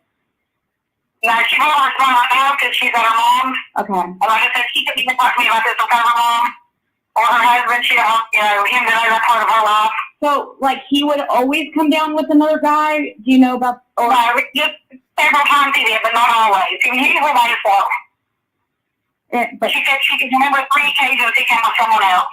But and they were always in a red car or a blue, like, blazer thing. A red car? Like, yeah, or a blue blazer. Blue blazer. Like a blue 4Runner or something. She said she wasn't really sure to make. The one was a red car, a newer model, and then that's what she came home in was the red car. Okay. It's probably his newest, that one that he got, and, he just got. I don't know. Yeah, it's probably that red car that yeah, his new. He got that in like October. I really. Well, she has a newer car. Yeah, it's new, and I don't know why I can't think of the type of vehicle it is, but it's red, and the blue. You said it's, and she said it was like a blazer or like a okay. It was like a 4-door top SUV type vehicle. Okay. She said it was like navy blue. Okay. I don't know. It's not ringing a bell, but I'm sure, like, because I was thinking, like, Andy has he had a silver, like, Kia. It's like a box looking SUV. She said it was like a box looking thing, but like I said, you have to consider she was on a lot of drugs on her too. She said box, actually, like boxer. She said, yeah, it was like a square looking SUV box type thing. Vehicle. She said, but like I said, she was on drugs, so I mean, she might have been lying about the counter. That's crazy, because if she said box, like, I wonder if I sent a picture to her. If I could do that. hold on, let me, So she didn't know anything about Summer. She said he never mentioned anything about Summer. And the only time that he did mention anything about his family was whenever he was dropping her off, and he said he wished he could do a little more for her, but he couldn't take her home with him because his wife and kids were there. so, wow. I mean, I always called him Donnie. She called him Donnie? Yeah, they always called him Donnie. So the Playboy guy, was he the one that fronted him the drugs too? Yeah, he ran the whole thing. He run the whole thing. And this is out on the outskirts of, and she can't, like, she doesn't know, like north, south, east, west. Yeah, no idea. Like I said, she was took there, dropped off there, like his Kim was there. And the only time she was allowed to leave there is with one of his guys that would take them into town or whatever. She wouldn't know anything else about it. And she pretty much took them under, his thumb. Yeah, so. They were getting home or in mental drugs or something. She was never getting out of there. Yeah. So, and he said, do you want to go party? And she said, yeah. And she just took the chance and left with him. Well, I'm surprised. Her plan was just to push off her money, when she got so far away. But she convinced him into taking him and pushed her into home. That what? When she got so far away, what happened? What? She was planning that, somehow started running. When she got so far away, just going home on her own. But she had convinced him to take her, on into Louisville. Yeah. And he dropped her off there in a McDonald's. Wow. So how was he supposed to go back to that motel again if he never brought her back? That's what I said. And that's what he told her. He said, well, Playboy will probably be mad because of this. If he comes out, I'll kick you out of there. Yeah. She said he kept saying that on the way down there, and she was afraid that he was going to turn around and take her back. Change his mind. And she was just distracted and start talking about something else. Right. Like, I wonder if he said he just couldn't perform sexually. He would get frustrated and there was a drag that were doing it. Yeah, because I actually remember, I think, something being said about sexually, like, when he was drunk, like, I don't know. I know it's weird. I thought I remember something coming up. He already drinking brown liquor, she said. Yeah. And she's not really one of it. She said it wasn't the alcohol that was probably doing it. It was probably the crack and the meth and stuff they did. So she said she seen a lot of men like that, but they just didn't perform once they got so high. So, no matter what. I mean, she said no matter what she said was done, they just could not. Okay. Wow. This is so crazy. And you trust this lady? Like, very crazy. I trust her 100%, yeah. But I never think she's that good. But nothing can be said about this online. I mean, you can say whatever, just don't mention her name or something like that. I mean, I don't know her name, so that'd be. That's right. We just call her Ruby, I call her. I wouldn't mention your screen name either, unless you wanted me to. I mean. Yeah. But I mean, she's scared of the guy. I mean, I'm gonna probably have to. Do you care if I just feel like I have to turn this in, like the record. I mean, I just have to call them or TBI. I don't know. What do you think? I mean, I thought that if the TBI needed to know, but she didn't want her name mentioned. Right, but she wanted to find out, yeah. But maybe they could figure out by, like, I mean. She said if they do it anonymously, that would be fine, but she didn't want to be that part of it. Right. I mean, I don't think that they'll be able to find her, but I wonder if they could figure out what motel that is by just those names. It's on the outskirts of Knoxville. It's not down like in the downtown part. It's more like off in like an exit off of the outskirts of Knoxville. And she said from the outside it looks like a single level hotel, like just one level. She said like mom and date style, like, she said she thinks it was like 6 or 8 rooms on top, but she never seen the bottom level unless you pulled behind the hotel. Outside. And behind the hotel it was like 2 stories, and there was always towels or stuff hanging over the balcony, and you know, the bottom level was where they kept drugs. And Habib lived there too, and below the office. But you can't see none of that unless you go behind the hotel. He lives below the office or in the office? He lives below the office. He has like it's like a top level and a bottom level, but you can't see it unless you go out behind the hotel. And I'm guessing Habib is probably, He's behind the hotel. yeah, but he probably got prostitutes too. Oh no, he don't have prostitutes. He gets a fair share cut from Playboy for what he does there. So, wow. He even watches the girls for him when Playboy's on there to make sure, you know, they're not making money that he's not collecting on. And he doesn't get any, like, sexual acts from the... Oh, yeah, I'm sure. That's what I was saying, is I bet he does. He said that he only allowed 2 girls to clean, though, in the house, like the hotel part. Yeah. And there were 2 Mexican girls that he allowed to go in and clean those rooms. There was only those 2 girls. Two Mexican girls, is that what you said? Yeah, that are prostitutes. Oh, She said they were sisters. They were allowed to go down and clean the rooms, and that was it. They were Because Mexican. the back area had no phone services whatsoever. So it was 2, you said Mexican girls that were... Yeah, they're 2 Hispanic girls, yeah. They were sisters. Okay. Sisters, 2 Hispanic sisters that cleaned and were... They were trusted to go do more than most of them was. And what? Okay, wow. Okay. She told me some horror stories about that place, and I don't blame her. I'd be scared of that guy too. Wow. How many people were working for him? She said there would be anywhere from 5 to 7 girls there at a time. And most of them started out as dancers like she was. But her so-called friend Diamond that took her there for that private party was never seen again. I mean, she like never seen. I mean, she just left her there. Was this a white chick? Did she tell you, like... Yeah, she was a white chick. She was white, but she was older than her. She's only 23. This girl was probably, she said, like in her 30s, 35 maybe. 30. Okay. And come to find out, she had been left there just to squash a debt with Playboy. She was pretty much traded off. Because he told her, you belong to me now. You're here to cover her debt. Wow. And he kept her, like, and high on... Yeah, for a long time it was okay because she was like a queen of a trap house, you know. She just had to deal with him, Playboy, and that was it.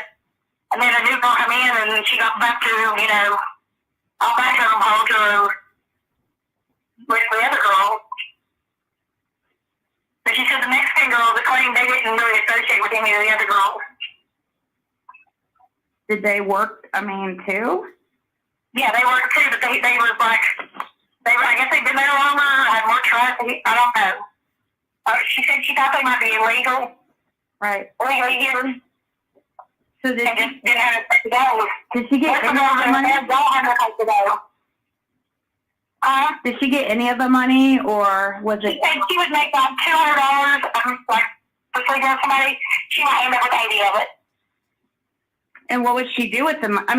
Would she be able to? Did she have to pay for her drugs? That was just for drugs. It was always either pay for her room and board or drug debt or something. She said she never seen very much money at all. But after you know, just people and cigarettes and stuff like that. Maybe an outfit or 2. But that's it. She said she was never gonna make enough money to get out of there. So was she allowed to have a cell phone or? No cell phone. They weren't allowed to have phones in the rooms, period. Or cars. So how would she buy outfits and stuff?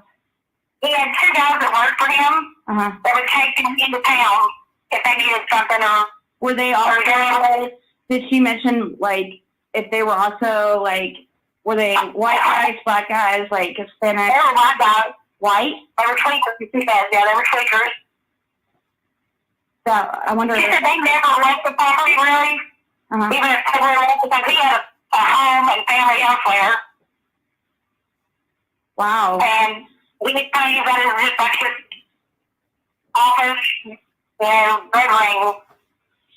Oh, so I wonder if his wife knew. Probably, huh? No. No. No. What did she think he did? She said no. I don't know. But she said he would come there at least once a day. He might say there 2 or 3 times a night, you know, in a row. But he would at least make an appearance once a day to collect money. So she doesn't think that she never saw any kids there? No. He didn't want us to there. Like if a girl got pregnant, he would send them to have an abortion. And that was that. So she doesn't think it's possible that he has anything to do with Summer's disappearance?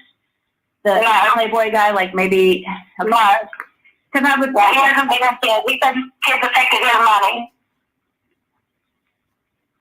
So he didn't even deal with underage girls or anything that... Or you don't know? No. He said all the girls were there were at least of age, that she made of.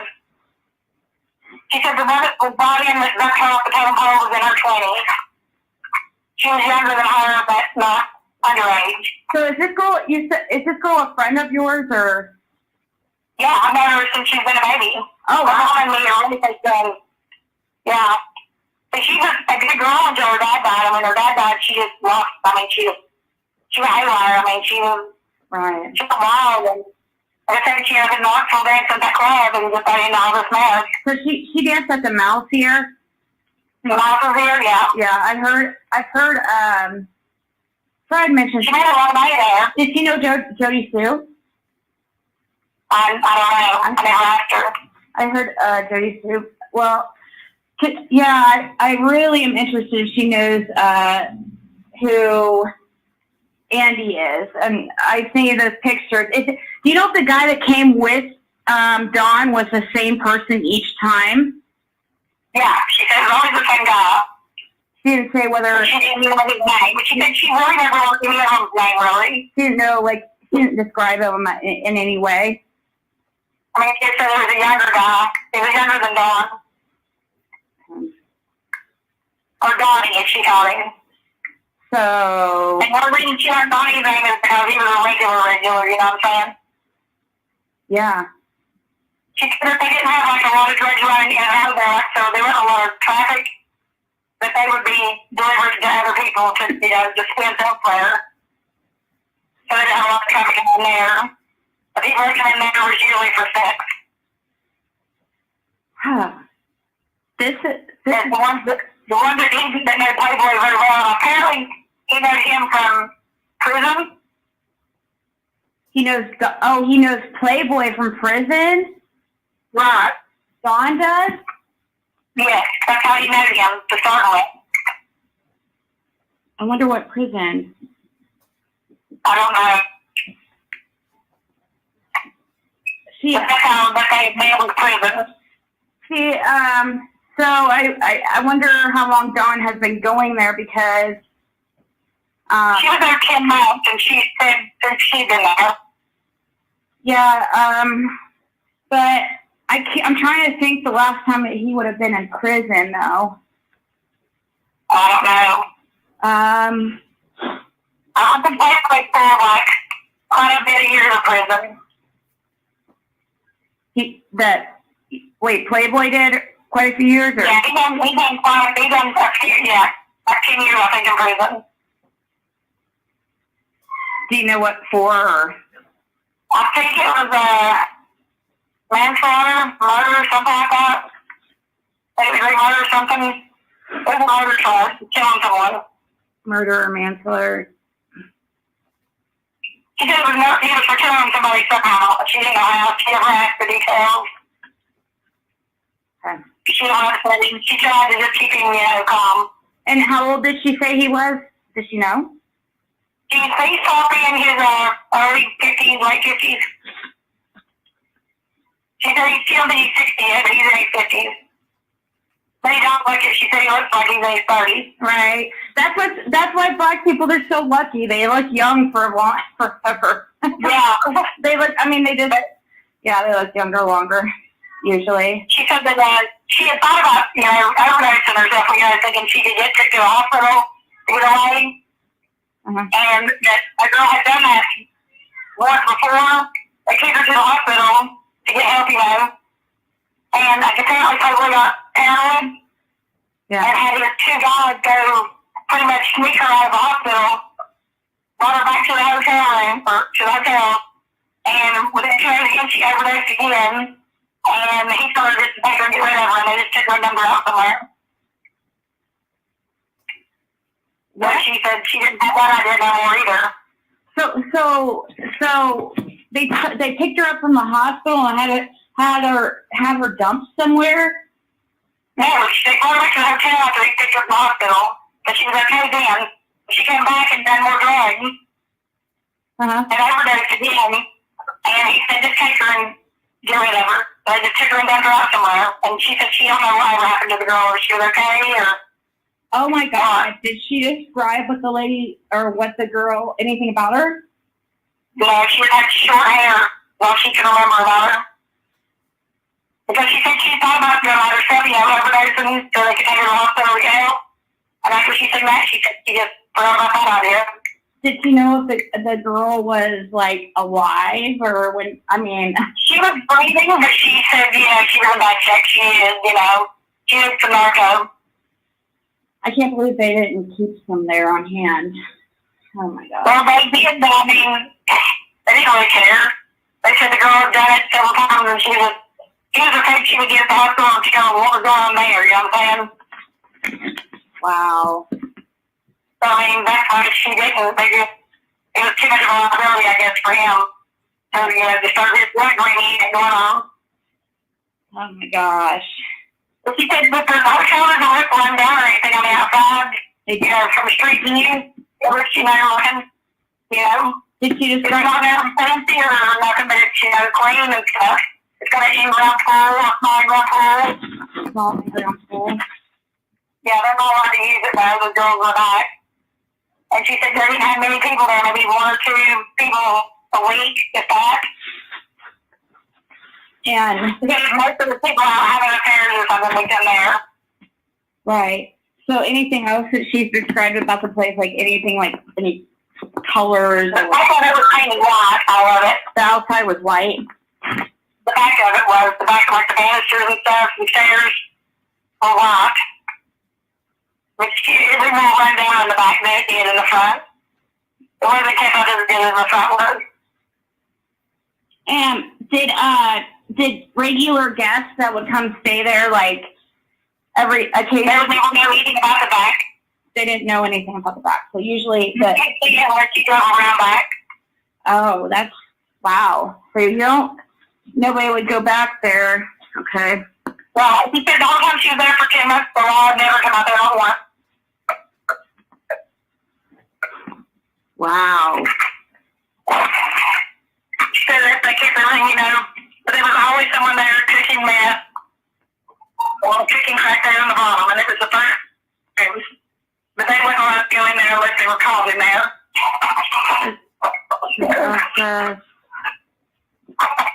She said one of his guys was named Joey, and the other one, I can't remember what she said his name was, but one was Joey. Joey. Because, well, I'm taking notes, sorry. That's okay. I just thought I'd talk to you about this.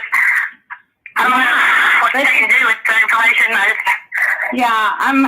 don't get any more trouble or I know, I don't danger anyway. I don't want to either,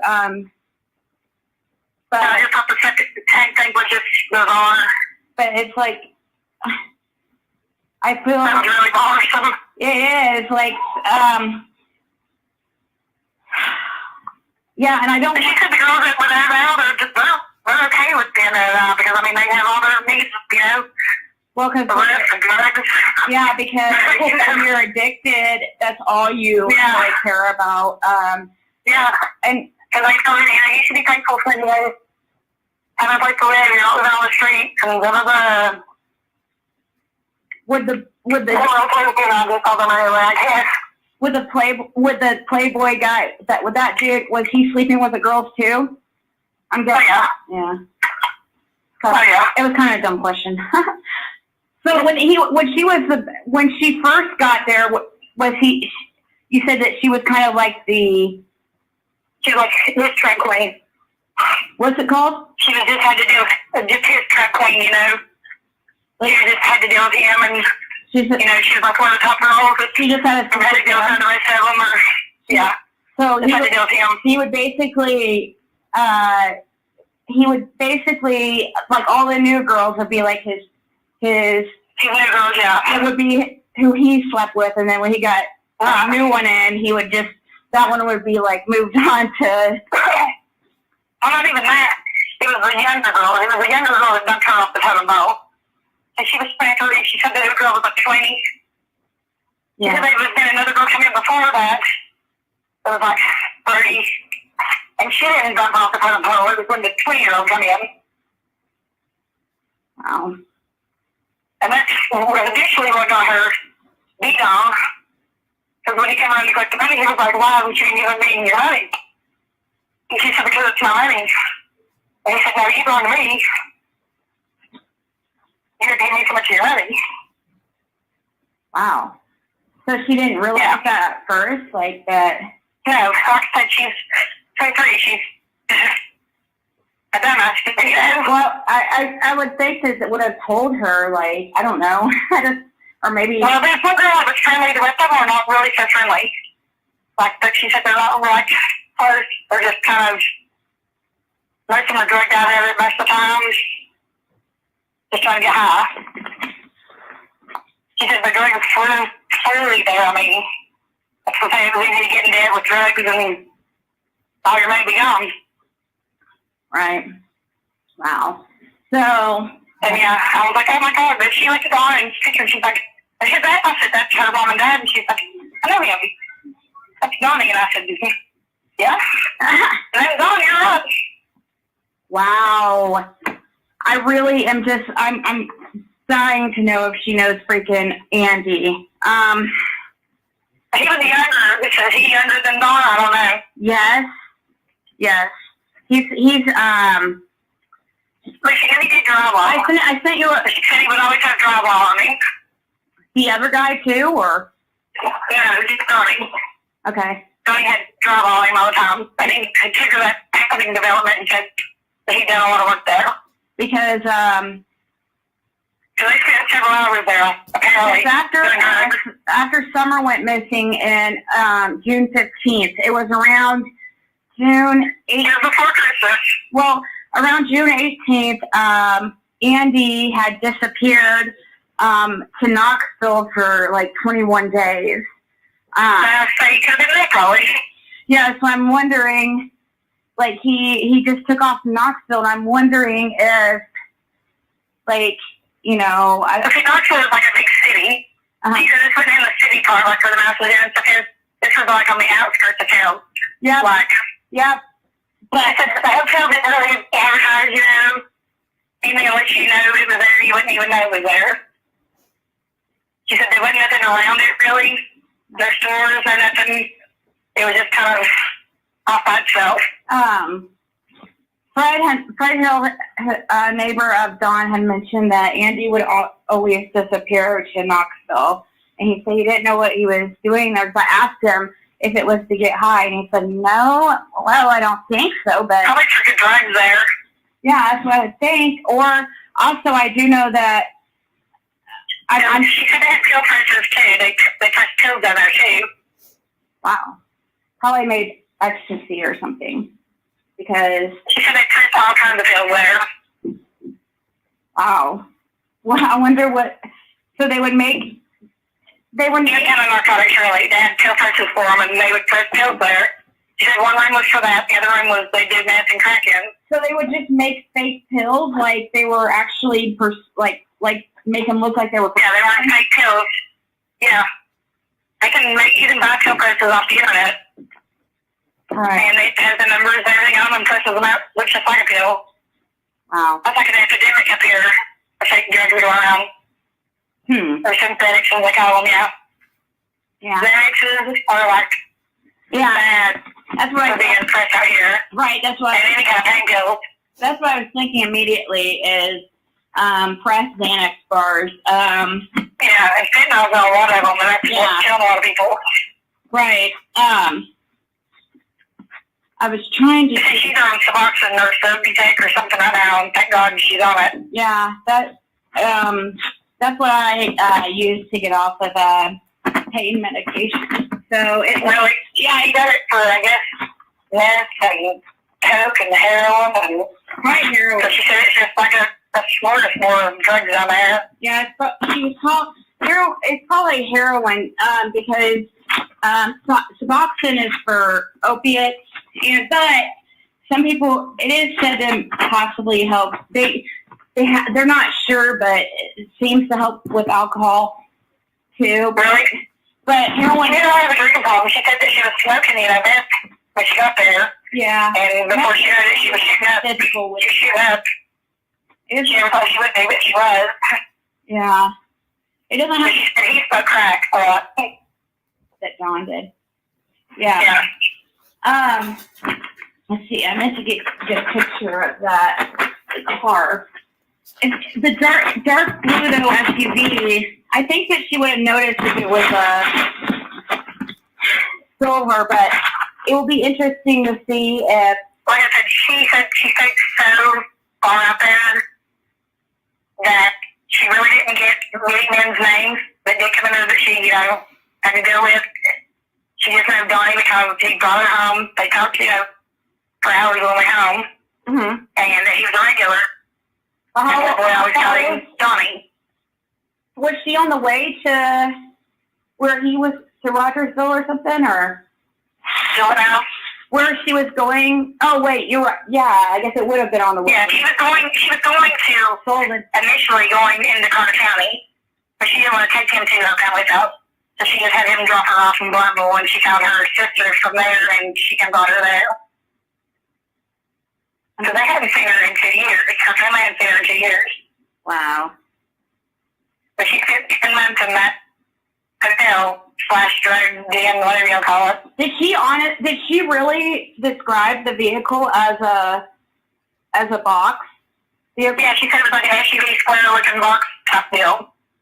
Oh my God. And I said, I don't know about that. I do have a red car. Because that's crazy, because that's what Fred described the car as. He said, that's the first thing he said is box. Like, yeah, he's like, I call it like a box car.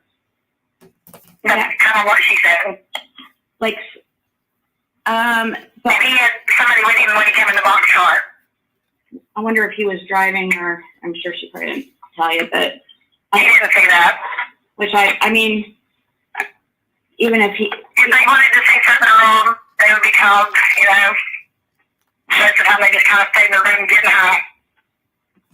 Wow. I'm screen clipping this card and send you. But I mean, I didn't know if this would help you in any way. I just thought the septic tank thing just kind of disturbed me. I was like, oh my God. Oh yeah, that is. As far as my Playboy goes, I didn't really care because I think, to each his own. I don't care. It's around me, my family, and she's out of there. But with the whole septic tank thing, he's head on. And she said she was kind of, laughed and whatever. And she said, I'll go to hell for that. So, I wouldn't want to do something like that. And he said, yeah, you get out for that. And then he would go off on a religion kick. Really? So he said, yes, you would go to hell for that? Yeah. He had several personalities, she said. Yeah. That he would snap in and out of. Like he would be, talking one thing and then he would snap it into like another personality of religion and quoting the Bible, and he was just bizarre. And she just tried to appease him and she upset him and, for him to turn around. I think so. If she saw Andy, she probably would have said he was a redhead, because she probably would have noticed that immediately. She said a younger guy with a ball cap. Well, he wears a lot of hats, but that doesn't mean. I can't remember that anymore. I wonder what she thinks younger. What she means by younger. He's younger than Donnie. Well, Don is almost 60, so. And She didn't know his age exactly. She said he was younger than Johnny. yeah, Andy is, And they spent like a night or two there, and then they left. so the guy would stay the night there too. Yeah, with the girl. Wow. Do you think that she'll, It's just, do you think it's that, just a bad situation. yeah, do you think that she would message you back tonight? Yeah, I could probably call her. She's not leaving, like I said, until in the morning. She's gonna come, I believe. She's just in spending time with the girls right now for the 4th. I'm looking to see how old Andy is. I think he's 41, so yeah, he's like, She's likely still a rich guy. oh really? Yeah, she lived up there. So But she Andy, don't know anything about that part of her life. She just knows that she has come out of rehab and she had a drug history. right. She said she didn't want all her dirty laundry out. So you didn't think, that of her. Yeah, I don't blame her, but if she didn't remember anything about that guy that was with her, with Dawn, like anything, like I don't know. Just gonna ask her. Yeah, Like I said, she said you had to stay so out of it to be numb to just live there to deal with it. right, she might You know not. what I'm saying? So she said when you start feeling anything or think anything, you just get her so you don't have to think anything. Yeah, but maybe if she sees a picture. I thought it was straight up over her friend just taking her there and just trading her off. That's what I thought was really messed up. Well, sounds She like lived with this girl so much. They were all good. that She Diamond, goes up there and gets from the club from on drugs, and then she must she's have like, oh, private parties and let go, and yeah. And she said that she was in her 30s, the Diamond lady. She's like 30, 35, she said. And she was, they'd been in that club for a long time.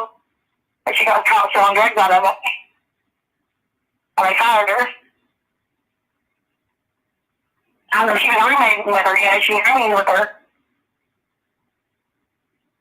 So when that happened, okay, so she was there for 10 months. Yeah, she was there 10 months at the hotel. And so she And left. she was being with, she just left her there. They went to a private party, and she said before she knew it, like 2 or 3 days had been gone, and she, I said, well, where's Simon? And he was like, oh, she went to take care of some business, she'll be back, blah, blah, blah. And she never seen her again. Wow. So And he kept on scared up and, partying. yeah, she said what she thought. She said for a long time she thought she was partying, She said it took her a while to realize what exactly was going on. Right. And she said then you just get time and you don't worry about it. So she left during, around in December. She said it was around before Christmas. Okay, so that means that she would have got there before. And I know that she said that it was 5 days before she got into a treatment center because her mom and sister stayed up with her that day to make sure she didn't take off again. So Because she was coming down, and she was detoxing, and it would have been she went March. to treatment away from here. It would have been March, right? When she went to that motel place, or when Diamond took her there. It was probably February, March, something like that. And she was dancing. She said before she had the 10 months of whatnot. Oh, She 10 said months. time didn't really exist down there. It would have been February then, maybe? Or It could have been February or March, but she said the time she didn't really pay attention to time. Like, when she said when you're on drugs and all, Right. something a week went by before you know it. right. Okay. She said Diamond had been gone for days before she realized Diamond was gone. So, Yeah. I mean, that makes and then she was just kind of confused about that. And she just thought, she was out, delivering drugs for him. And She was still dancing at that time, like up until she was, yes, but Diamond wasn't. right up until that point. When did Diamond lose her Yeah. job? Like it was right before. Well, she talked to her to go to a private party, is what they had initially done. So she went out of work that night to go to this private party, Okay. and it was at this hotel. And she said she pulled in, we seen the outside of the hotel, and she was like, well, we ain't like that many years, because we were just like one car in the drive, you know, in the parking lot. And she turned around back, and there was a whole different, you know, scene. I went upstairs to the corner, she said in the top corner, the library's room, and I think she spent like 3 days before she realized she'd been there 3 days. Wow. But she said months would go by, and you would just think it'd be like a week.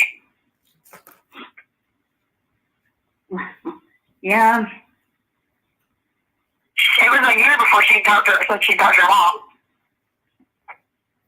So she didn't even get a And they had her, well, she was at dancing, it was at the club.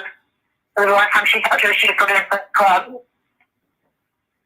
But see, she danced here at the Fuzzy Hole before she went to the mountain there. Where at? The Fuzzy Hole. Fuzzy Hole? It's in Johnson City. Yeah, it's in Johnson City. Like Fuzzy Hole? That's what it's called, yeah. Oh my gosh. Fuzzy. Yeah, she danced there for a little while before she ended up in Knoxville. How far is Knoxville from Rogersville? So from where I'm at, it's around 2.5 hours. I'd say about 3 hours, 2.5 hours, 3 hours. Because see, Bluntville is just right beside of Kingsport. Okay. And, oh, that's where. I can be in Kingsport in 25 minutes. Okay. I'm in Rogersville in 35 minutes. Okay. I'm trying to think what else, like, I mean, I'm sure we could talk again. You know. Oh, yeah, we can talk again, but I didn't want to let her identity get out or anything. I just wanted that whole septic tank. I don't know. That was terrible for me, Floyd. Yeah, And I was like, he suggested a septic tank. That's like crazy. And he said, through the city, the sewer will do just as good. Like, she had no idea about Summer. She had never heard anything about her. Because I told her, I said, well, it's coming my phone notification me about, Summer. And she's like, Summer's on my Summer list. What about Summer? I was like, no, it's the little girl that's missing out of laundry room. And I showed her, and just having his picture and Candace's picture popped up, and she's like, I know him. I was like, how do you know him? That's when she told me. I was like, oh my God. Wow. When did she tell you this? Was this? Just the day before yesterday, when we went to cookout. Come on, I had a cookout, and I went there, and I helped her put a pool up for the kids. Did you email anyone else about it, or? No, I haven't told anybody about it, you. Nobody else. Wow. I didn't even know how I wanted to tell you. I don't need to tell somebody. I didn't know how to do it. I just didn't know how to do about it because I didn't want to be involved in the whole mess of it, so. I just think it's so. I just wanted to tell somebody. I know. I feel sorry about the little girl. I want her to be found. I've been following the case, from day one, but I just can't believe he didn't mention his kid to her. So listen. I just think it's so important. I just think it's actually really important for them to look possibly. I mean, I think I don't know. I just would hate for it to be something that could help find her and not. Yeah, that's all about maybe even take the septic system and get there. Maybe friends or Andy or somebody. He said it was better to find an abandoned house with a septic system, and nobody would ever look at if we got an abandoned house.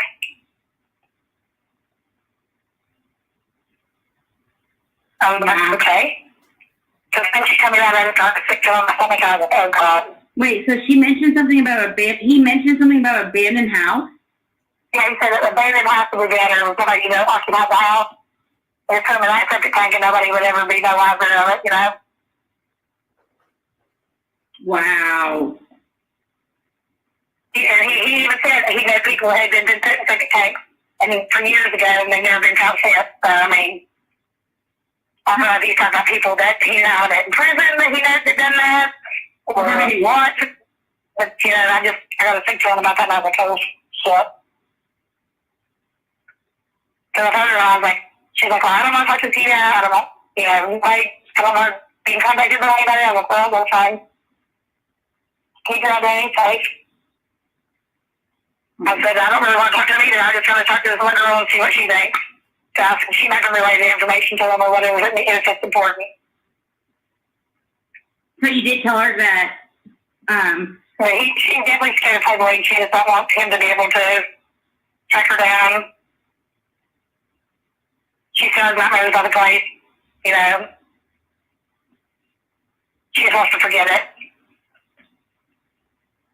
She was very appreciative to Dawn for bringing her out of there. yeah, I mean, he, Even told her, you know, God bless her, and, you know, hope she got peace in life and all kinds of things when he let her out. wow.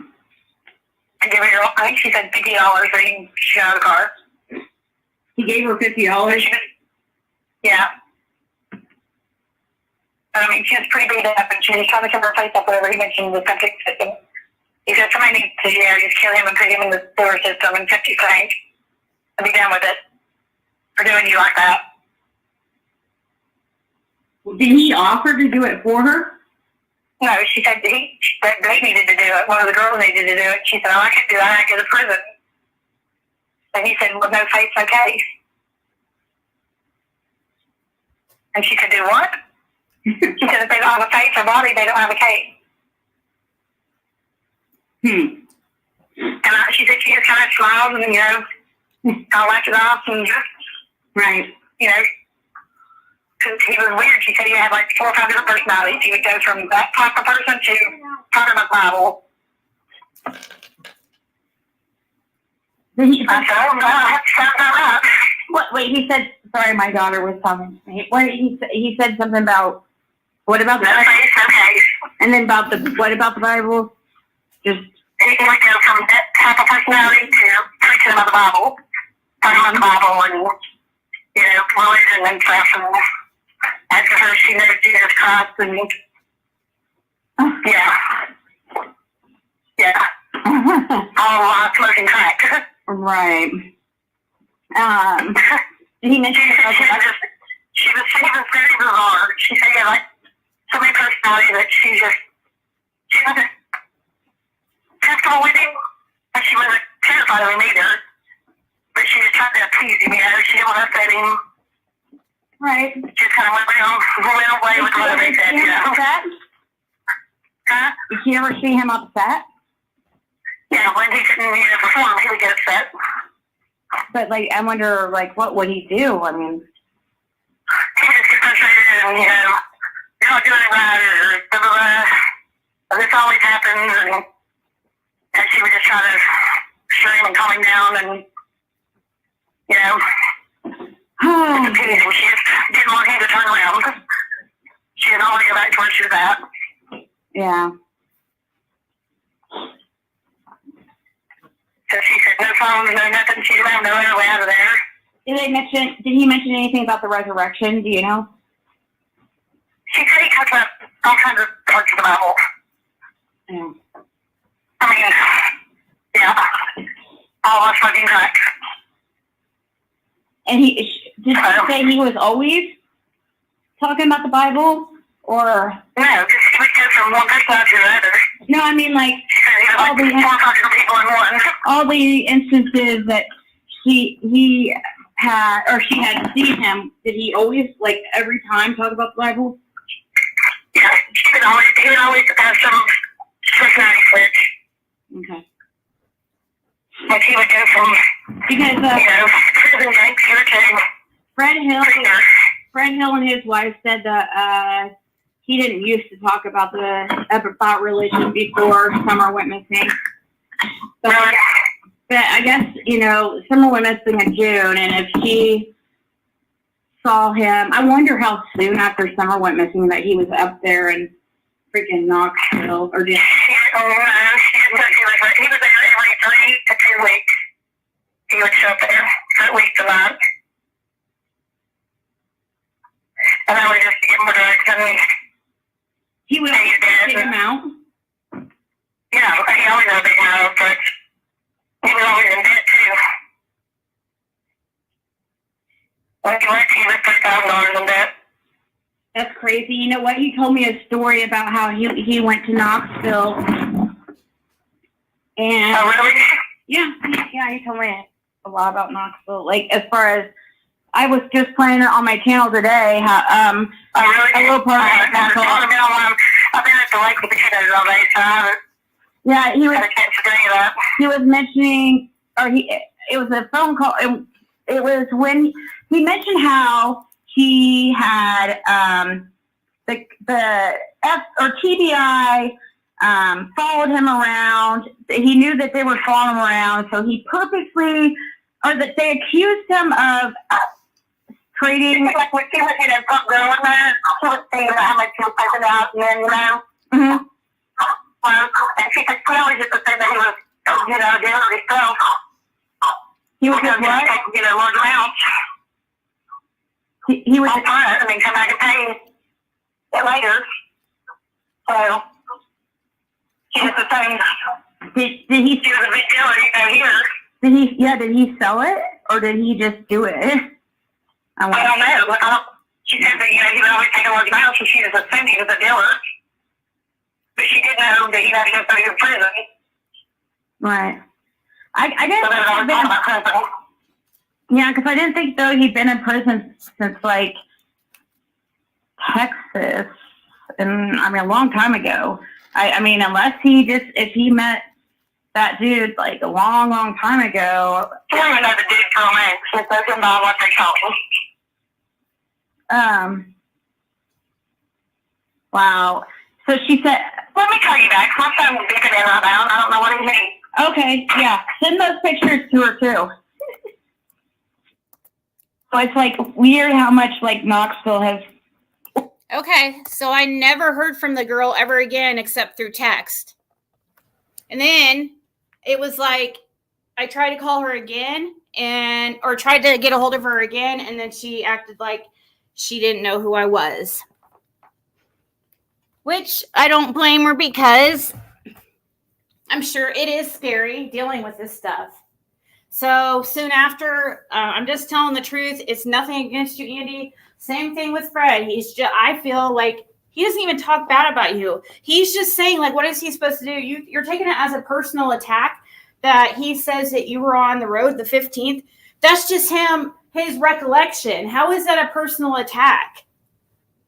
I mean, he didn't know about any of this drug stuff that you were into.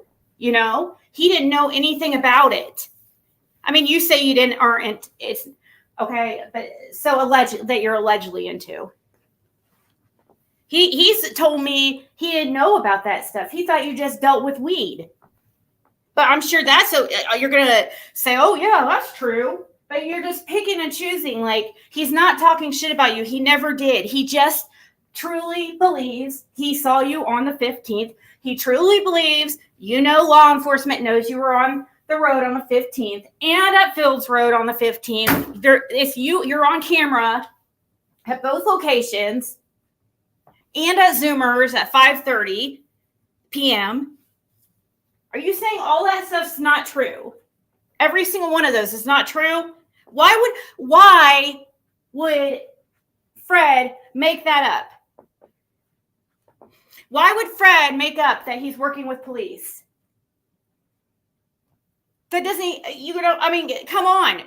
There's so many like things that have not lined up with you. But with Fred, there's nobody who can contest anything I'm still waiting for proof of any lies. Your word is not proof. Just like I'm saying Fred's word's not proof. But you're the one that has to have the burden of proof. You're the accused. Prove us that you did not do this. That you were not involved. Your word is not enough. I would be over there at Lawson being like, dude, people think I was involved with this shit. I would be talking to your boss, like trying to get footage. Anything. Then this stuff that Jody Sue says is so strange. And I don't have anything against you at all. Like, it's just like, It just doesn't make sense. And it doesn't make sense why anybody would lie about being on the road that day unless they're covering up something. And there's several things that you're denying about. You're in, and you're saying that you don't remember what vehicle you were in. That's what you first said. Then what about the "it's done" text? You text Candace, "it's done." At first you acted like you didn't do that. You know, where Hunter pointed at you as Candace's drug dealer. Texting "it's done" the afternoon or evening or the afternoon of Summer's disappearance. And you're going to tell us you're going to tell us it had to do with a backhoe, right? Okay, Andy. I would start talking if I were you because it's really closing in right now. I'm just saying, and I'm not even joking right now. I have never been this serious about anything in my life. If I were you, I would start talking. Because somebody is going to come out. And the first one to talk is the first one to get the deal. So, you know, we know it's not going to be Dawn or Candace, probably. So, Fred seems to think it's going to be Jody Sue. You probably should beat her there.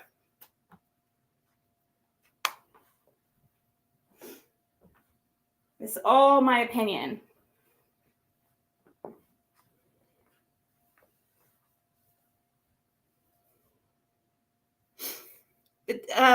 Dancer's stage name, one was Diamond.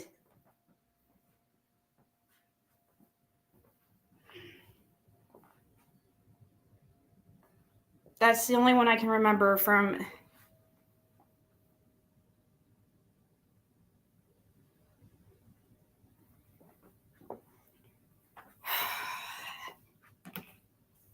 Andy, I'm serious. This is like not looking good. I'm not playing, and I'm not trying to get views. I'm not at all. This is just how the cookie crumbled. Something's going on. I don't have anything against you. You guys, I know this. I've talked to so many people around there and put puzzle pieces together. And you know Fred's working with law enforcement. You know it. Why are you lying? It doesn't make sense. You tell law enforcement you didn't remember if you were on that road the day, or you didn't remember what you drove. Pretty much the day of. Why? Was there a warrant that was needed for part of your property? And why?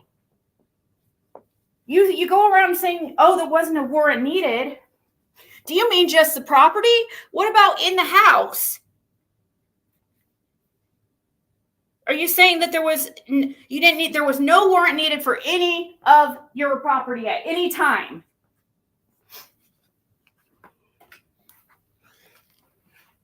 Okay.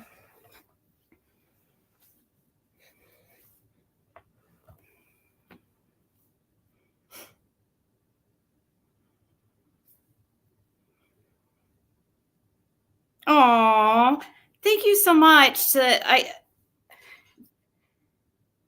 didn't see sorry about that. I didn't see my Venmo is so messed up lately. Oh, okay. Thank you so much. She said, happy early birthday. Thank you so much, Michelle.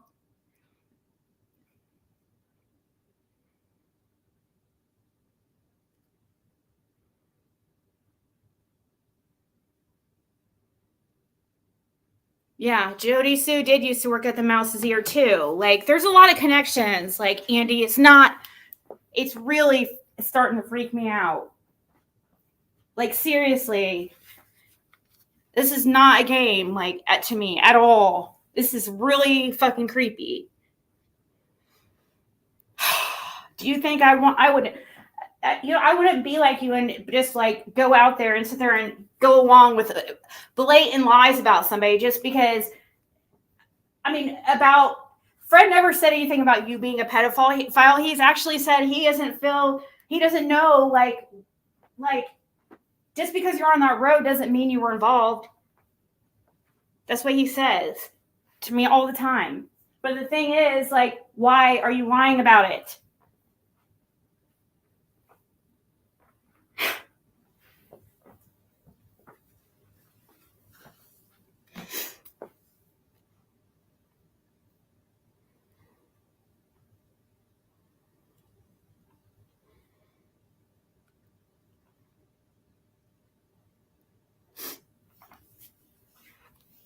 Okay. Did you just not tell everything? It just is so weird that sometimes you remember certain information and sometimes you don't. Like the backhoe comment, that is really strange, Andy. You don't you don't find it weird too that you and Jody Sue stopped texting between the pertinent hours of 2:30 to 5:30? You guys were texting and messaging nonstop. Were those fake? Did Jody Sue make those up? And if she did, why? So are they real?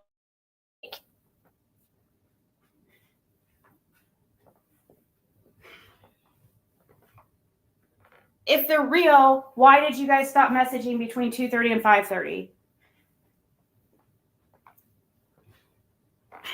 If they're fake, why did Jody Sue fake those?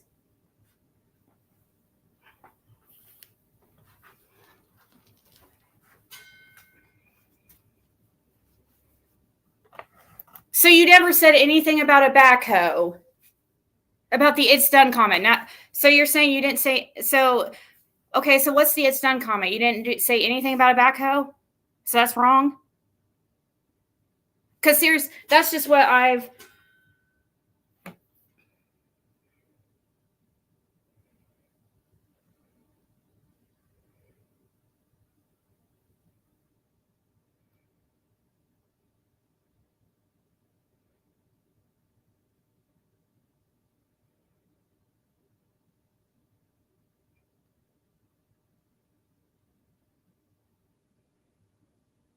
Does anybody know about that backhoe situation? Did that not happen?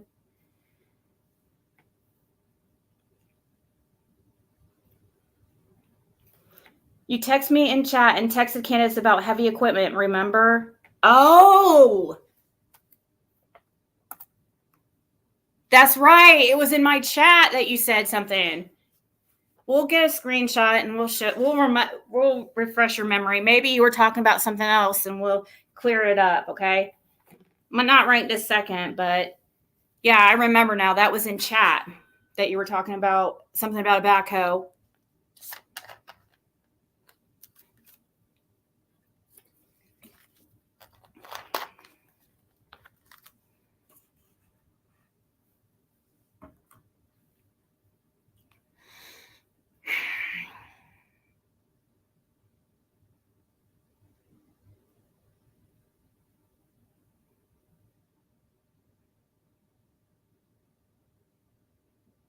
Siggy, he said that Jody Sue was the one that wanted to go looking for Jackie Dobbs, not him. So why? That's another thing that Fred doesn't understand. Your guys' obsession with Jackie Dobbs. Why were you guys so freaking worried about that freaking old man being over there? You guys chased him down all over the place. Why? Did you not? Why? And if that was Jody Sue's doing, what is wrong with that woman? And why? What is there to hide?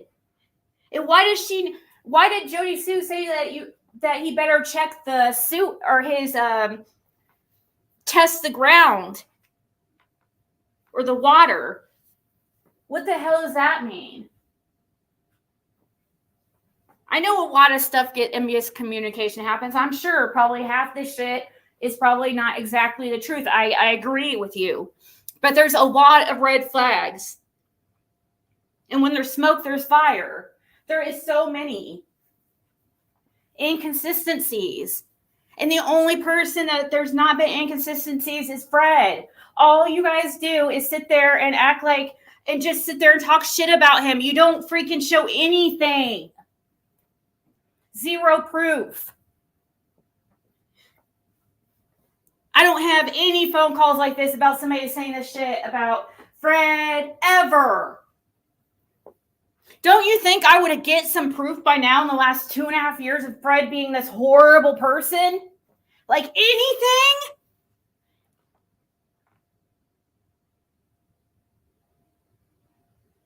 I'm not blindly following Fred Hill. There's a reason. It's because he is the only honest one. And Andy knows it.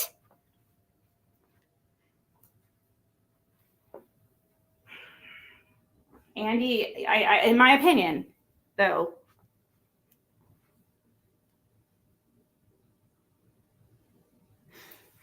but it doesn't, I don't understand, though.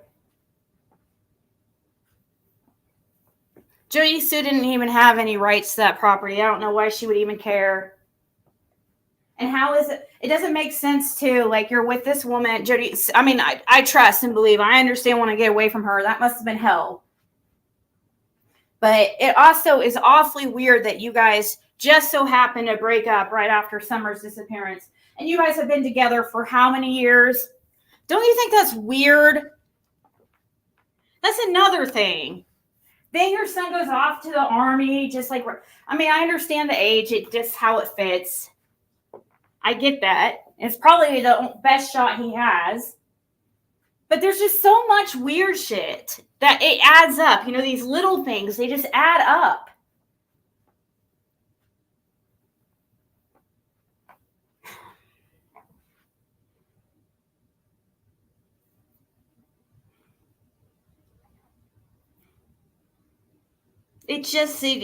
That's what's strange, you know? It's not like big. A lot of this stuff is not like really huge things. It's just like these little tiny things that don't fit. And it's like, why?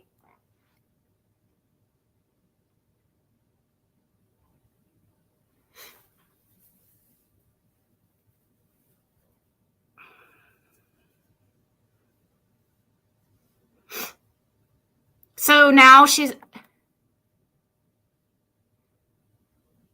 So why do you think...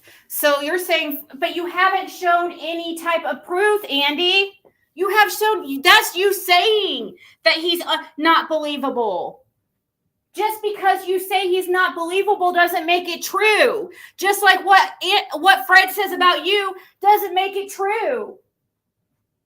But you're the one that is the accused. So why don't you prove him wrong? You saying that he's not believable is zero, zilch. You surely have something on him of some kind of proof that he's lying.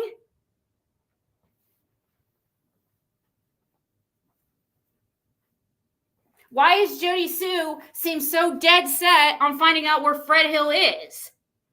Why does she say the Bernard clan is looking for Fred Hill? I could just go on and on, Andy. Like, seriously, I don't know if you really want me to keep going back and forth because, like, I could go on and on. I've done my homework on this shit. I'm not just, like, blindly accusing you. This has been going on for 2.5 years. This is a 2.5 year, you know, and with Fred, a 2-year friendship that, you know, over time, putting puzzle pieces together. I can't help it that shit is starting to line up. It's not my fault. Now prove to us that you're not that person.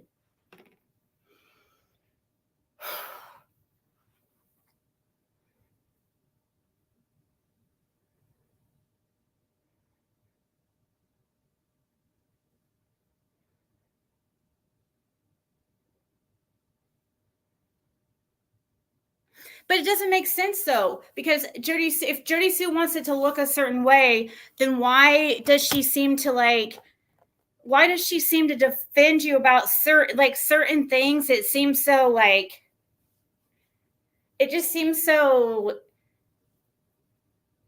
weird, like on the things that she decides to defend you on. And then, because she'll defend you hardcore about certain shit.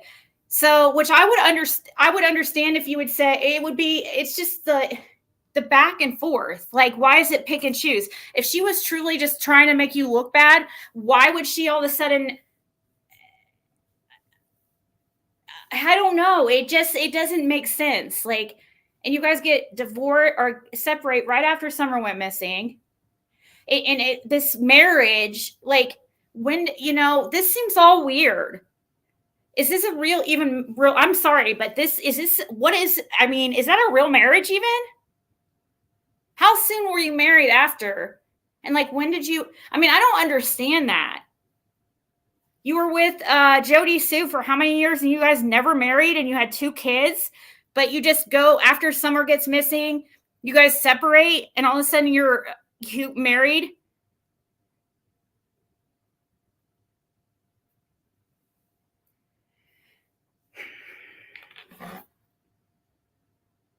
I need also the video, not just on YouTube. There's 2 videos of this helicopter, not just the one, guys. So if somebody sent me this, let me see.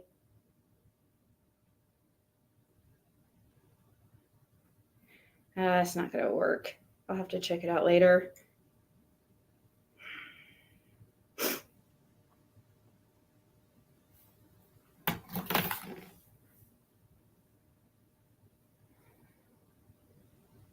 Yeah, why and what the heck? And then she says, yeah, another thing. Then he says the porn that you looked at got younger and younger. Why would she say that stuff? Why would she say that you were selling drugs to kids up there, but then turn around and defend them? Also, if she knew this stuff, if you guys knew this stuff about Dawn and Candace, why now? Granted, it's Jody Sue saying it. I can't think of off the top of my head you saying things that like of anything worse than weed or whatever. But why would you guys, if Jody Sue knew this kind of stuff, why wouldn't she call the police? Now she wants to call you out and be like, and then all of a sudden one day she wants to say you're just this piece of shit with sedate girls. And then the next day it's like, oh, Ziggy's stupid, or this person's stupid for even thinking that you could be involved in anything to do with children. It's like, bitch, do you not remember what you just fucking said? Then you want to tell us you don't know about her having any type of drinking problem, of Jody Sue having it. Why do you defend her about stuff? Like, she's sitting here like, it's obvious something's going on with her. And you sit there and act like you act like completely brain dead to it. There's obviously something wrong with her and you act like it's normal. What is wrong with her? Is she a drunk? Is she on meth? What is going on with her? You said you didn't know her to drink. You didn't know her to do this. You didn't know her to do that. You're telling me that's her normal? That is not normal. She stays up for 12 hours at a time and it maxes out her lives and then restarts. And you're going to tell me she's not on something. There's not something going on there. And you act like this is just new shit. And if it is new shit, why did it seem to come out now?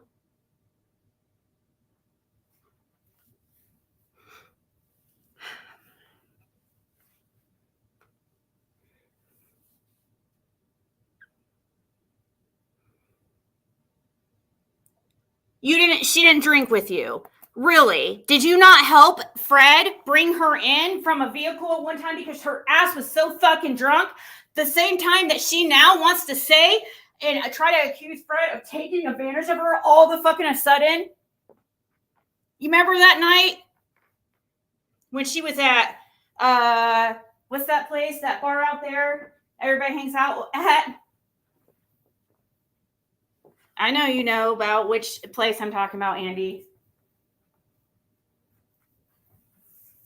Which bar was she leaving that night that you had to help Fred drag her ass in when he gave her a ride home? And she couldn't even fucking stand up. You guys didn't accuse him of anything then, did you? But now all of a sudden, no. Oh, he took advantage of me. But now you're going to say you didn't know of her drinking. So that's a complete, that whole story is false too and made up, I'm sure. Yes, Hog Wild.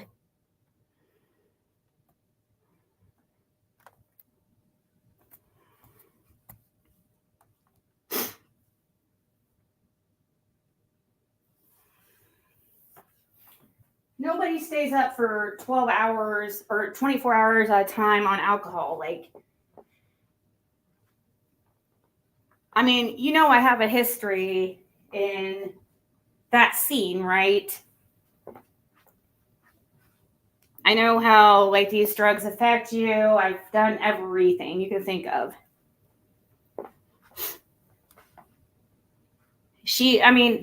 There is mental illness, but you act like she doesn't, like, that's just, and then we ask you, like, why she lies so much. I mean, this woman can't tell the truth. Like, you just now find out she's a piece of shit. Like, when Summer disappears, it just does not make sense. And then you guys, like, what about her, does she not, do you guys not hang around certain, like, what about her tattoo artist? Isn't he a child predator? Like, one of her buddies? Why does she defend Frank White so much? Why were these people, like, I mean, I understand it's the drug world and stuff, and there's going to be people around you that are not the best characters, but you're acting like you just were around into weed. Like, that's not a thing. Like, there's weed. No. People don't risk being around those type of people when it's just weed.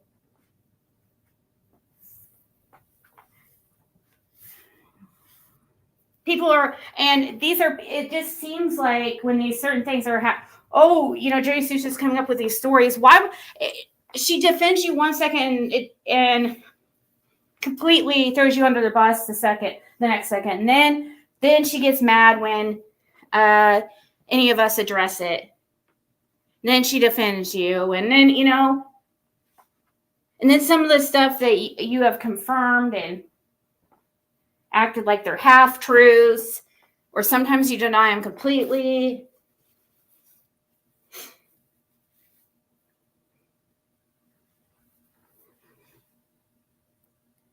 So, but why? So if I let you on panel, so you would come, so how about tomorrow you and Fred go on panel then? Because Fred already said he would, so.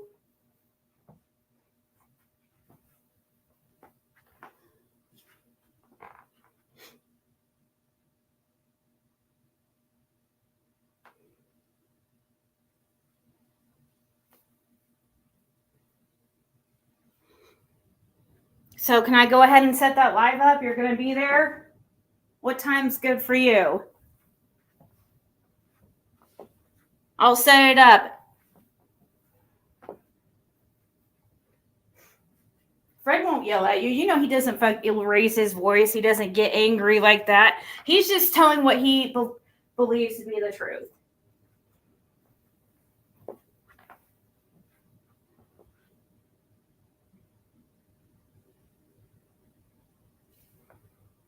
Okay, what time?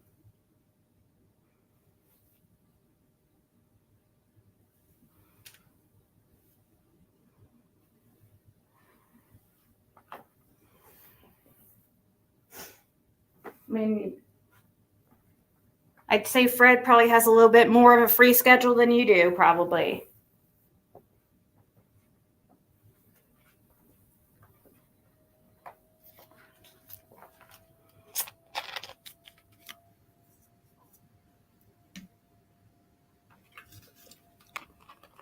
Yeah, Stevie, I don't take kindly to people playing around in a children's missing case.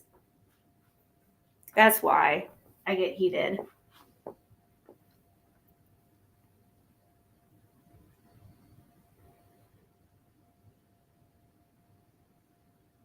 Let's see. Tomorrow is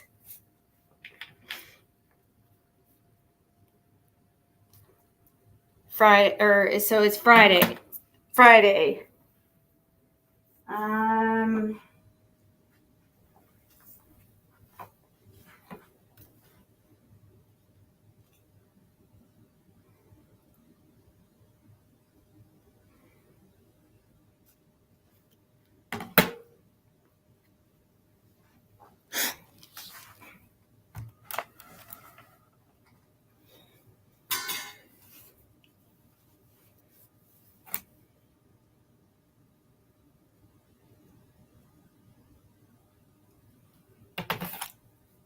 Just make sure, now this isn't like to ask, we're not interrogating Fred, but you and Fred, I'll ask some questions. If you don't show up, though, I'm not having Fred on panel. So I'm just saying, it's only happening if you're here. He doesn't need the freaking bullshit right now when he's trying to get clean. But if you'll actually be here, then we can make it happen.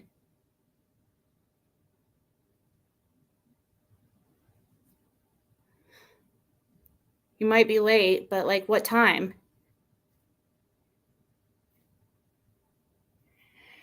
He said any time would work for him, really. He doesn't think he has any meetings tomorrow. But if he finds out earlier on, I could always like contact you somehow and edit the time. But I would say probably 7 or 8 or so.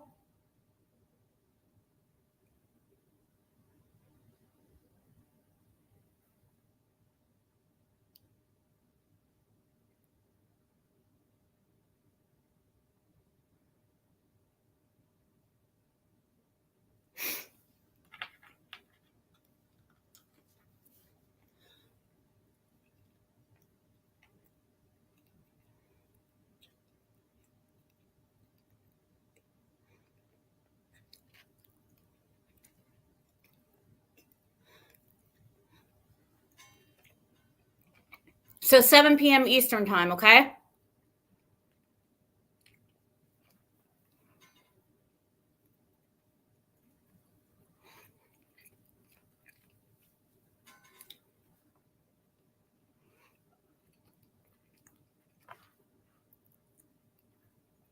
Yeah, take your blood pressure. I know, right? I'll take some blood pressure medicine too.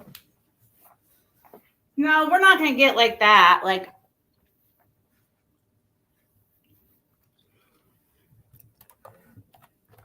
I promise you, it's not going to get, I don't think Fred could get angry. Like, I really don't.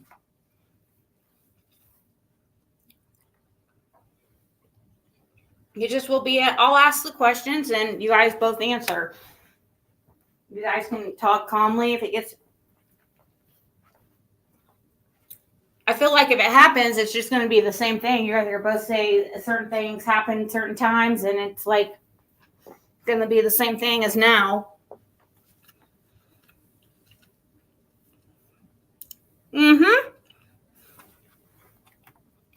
7 p.m. Eastern.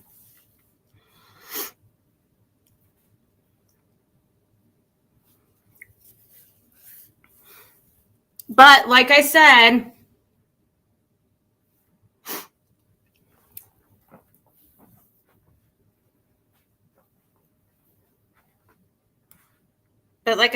if you don't show up, I'm not having Fred on for freaking questioning. because really, I would love for this to wait closer toward the end of him being there. But if you are willing to do it and stuff, like, you know, then we might as well just do it early on, because there's a lot of conflicting stories with you guys, you know. So I would love for it to wait 6 months towards it, but at the same time, I don't think it should wait that long for summer. So, and that's if you're willing to do it.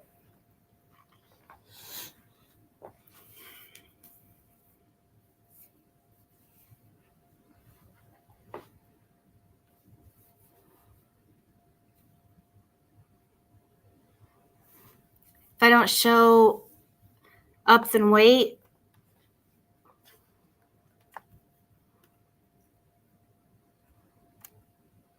I'll give you, I mean, I'm not going to just like, you know, immediately, like, if you're not here by, you know, if you're not here right away, I'm not going to immediately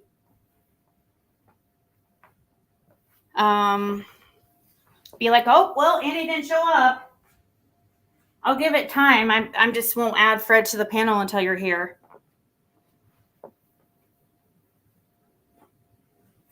Or put him on the phone or whatever.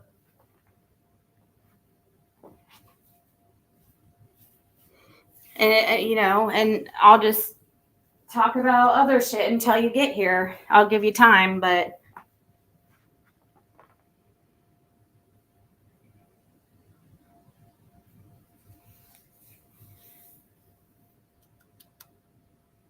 Fred says he doesn't think it should wait. So, I mean, it's up to you, Andy. That's what he just said in a message. And he's not going to get angry with you. You know, he's not going to get angry with you. You don't seem like an angry guy yourself. There's just something not right.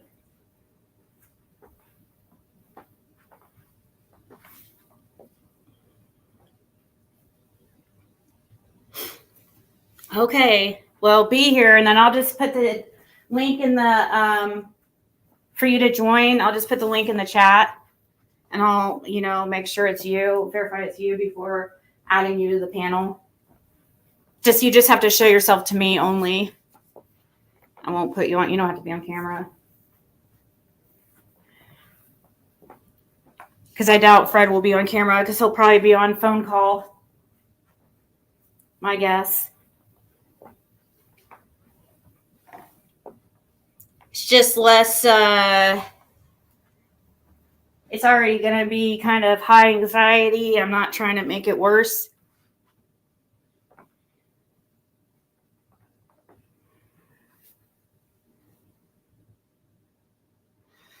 Can't do it now, guys, because of Fred's situation and where he's at. It needs to be during times where he can get away from everybody else in the house.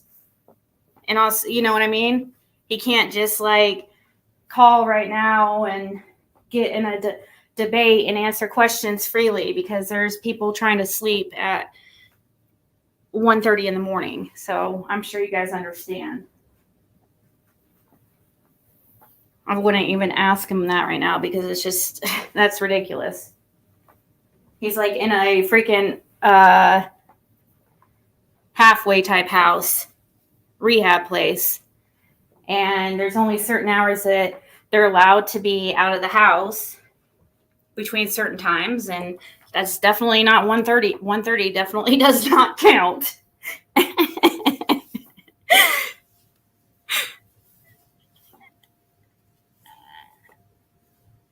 Let's all trades.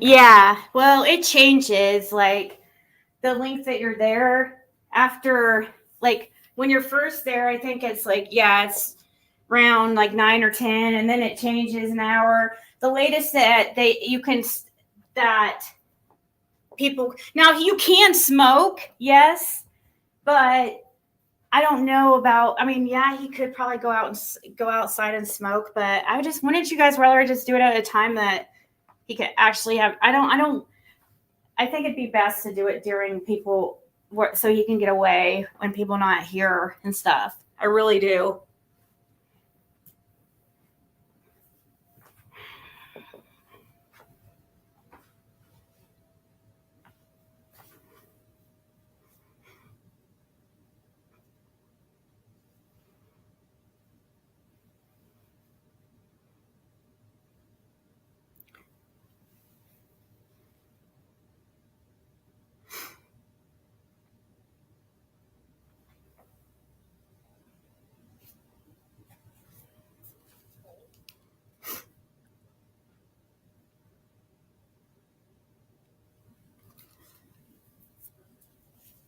You guys, it's not up to Fred. He's at a rehab. He could not just call at 1:30 in the morning. And that's why, are you serious?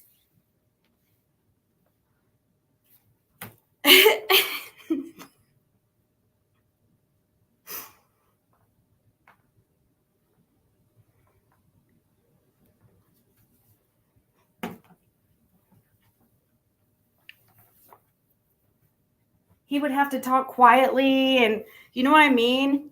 He can't just walk away from the house. Like, when you go outside and smoke, you have to stay like near this certain area. He can't just like take off. You have to sign out if you go, away from the house. You can't just go outside, and he's already hard of hearing as it is. He's like literally he's half deaf.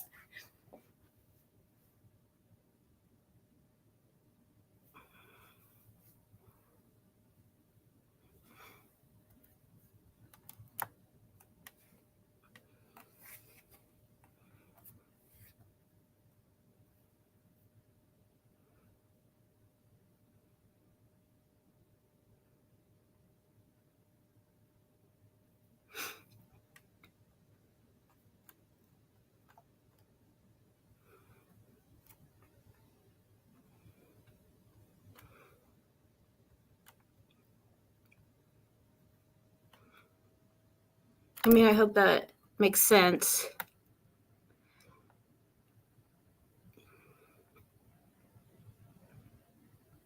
Fred said now? Where did Fred say? Where did Fred say now? Fred said it in chat?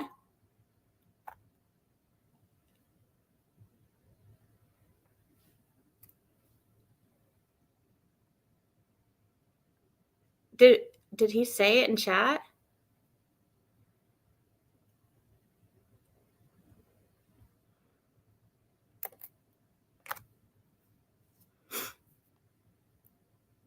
Oh, he didn't? Okay. Yeah, he said he can't. I'll get wrote up. You're on camera here, inside and outside. Yeah, I don't think that's a good idea, guys. Let's just do it during the normal hours so he can just get away anytime during normal hours. I'm not going to say the exact times because then people will be looking into houses, which ones are which times and that stuff. But you guys know what normal hours are. We'll say 7 p.m. Eastern, okay? And if you're not right here at 7 p.m., I'll wait around and just, talk about other stuff.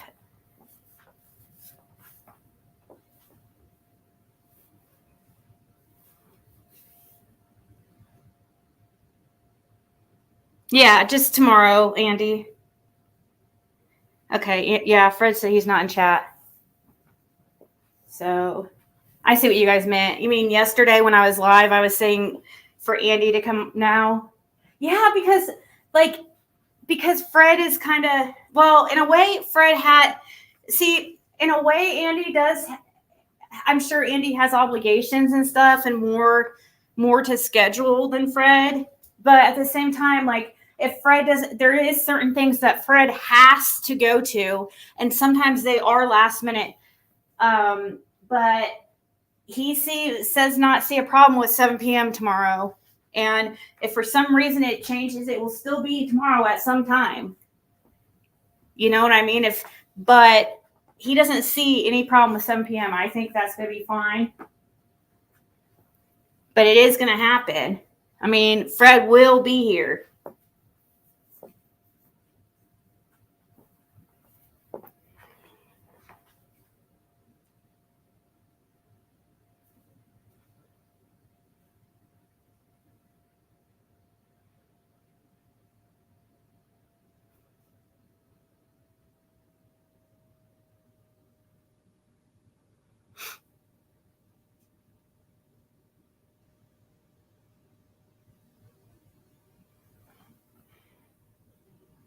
Yeah, so yeah, I don't think that you and Fred are family and cousins, but it's kind of like you guys know it's kind of like those that it's more like you guys are like distant cousins, even though you're kind of close. I don't even know I mean, you guys, it's just like everybody is family out there, and that's one thing I've learned. And that's I think if people would do the family tree and see how many people fall in that area fall into Andy and Fred's family tree, you would start to understand how it works out there. It's not like it's more than likely it's not like where you guys are at. Because when I think of family, I think of people that I know pretty well. But I do have like third cousins and stuff, and even some first cousins that, you know, don't really know me like that. So if they were to come out and just start acting like they knew me so much, it's like, I don't know if you really know my life that well. But really, in Beech Creek, like you can be pretty close kin and you don't have any type of real you don't really cross paths. And Fred, according to Fred, him and Andy would only cross paths at, you know, certain family functions and occasional situations.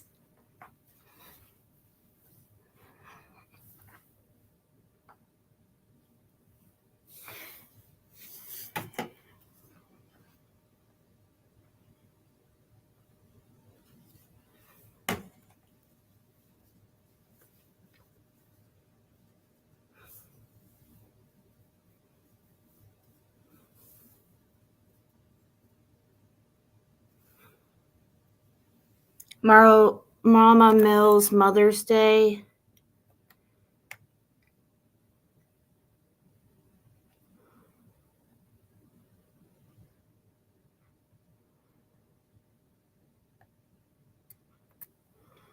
Yeah, it's nothing. Exactly. You guys, neither of you guys treated each other like family because you guys weren't really. I mean, yes, you're family, but it's just that, you know what I mean? It's nothing against, you guys are not saying anything against each other. It's just how it was. It doesn't mean that they hate each other. It just is just the truth.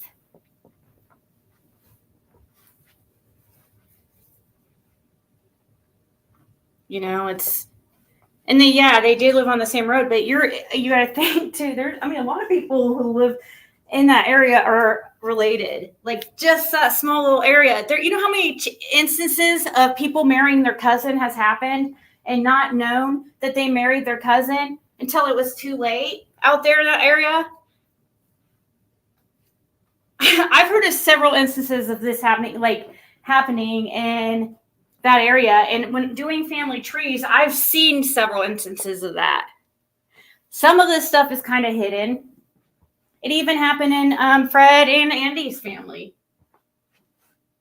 And people sleeping with, having babies with their husbands, brothers, and stuff like that.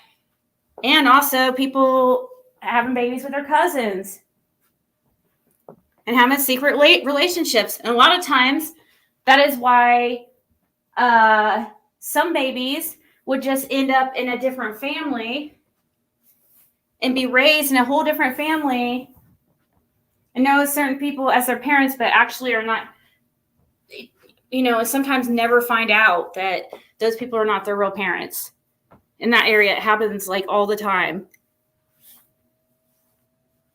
You have to leave town to to meet somebody, or you are really at risk for marrying your cousin.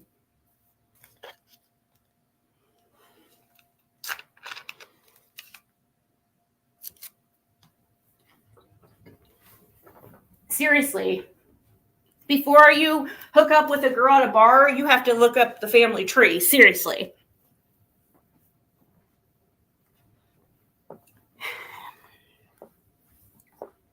And that's not even exaggerating. 3 states over, he says.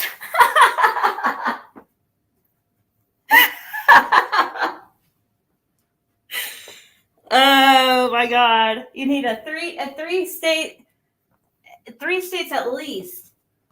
The Hill Bernard family is pretty big.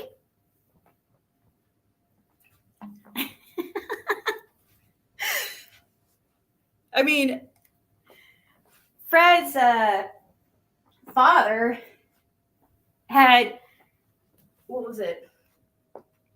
9 siblings or something? There was even more, but some died like at birth. Fred's father was a twin, actually, but the one twin died. Actually, it's not even his father. It's not even his real. There's a lot, guys. Then I've found in their tree like cousins marrying cousins and secret babies and shit that did not line up. Like people in people's families' trees, it did not make sense. Or people coming up as, it just.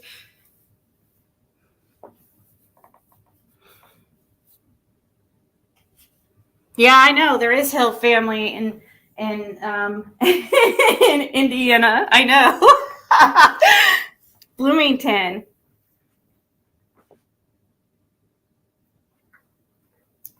And that is relation to you guys. I found.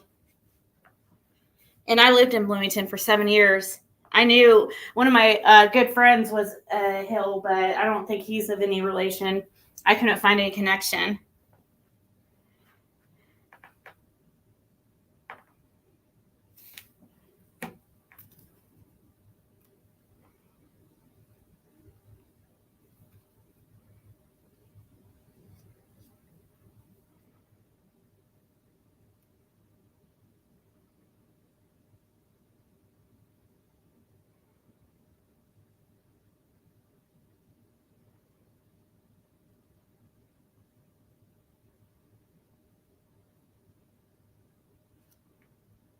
Wow. Hold on. I want to send Fred the motel that Arthur mentioned.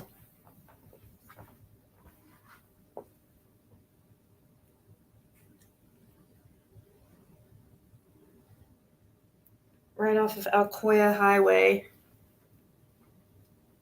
Oh my God, this shit is freaking crazy.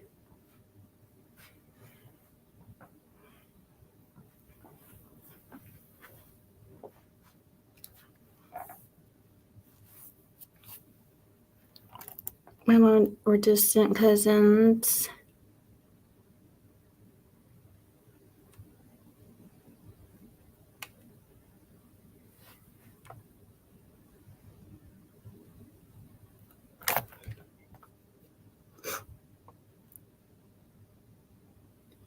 Yeah, here you are. What are you talking about, Roxanne?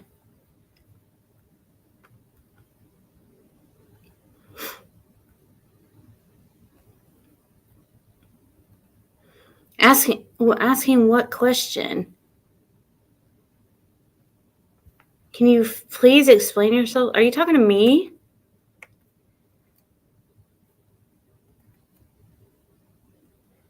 Oh, you're talking to Cupcake. I think.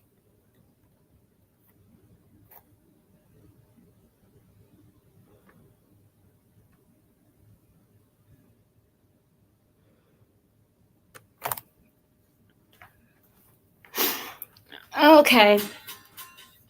All right, guys. I think I'm gonna go. I'm gonna set up that live. If not tonight, tomorrow afternoon sometime. So 7 p.m. Eastern. It's not gonna be like a drama fest. I cannot handle that.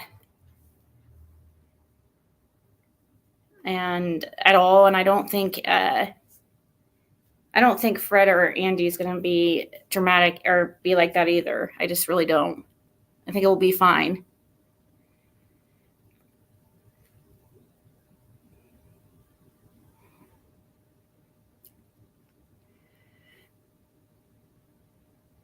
So 7 p.m.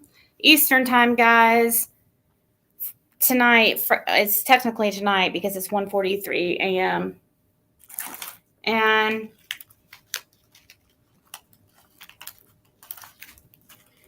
I'm gonna, I guess, contact this guy and see what kind of information he has.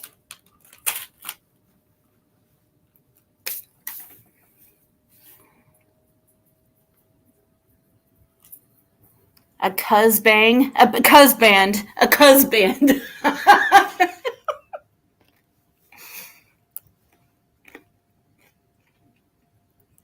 All right, guys, we'll talk later.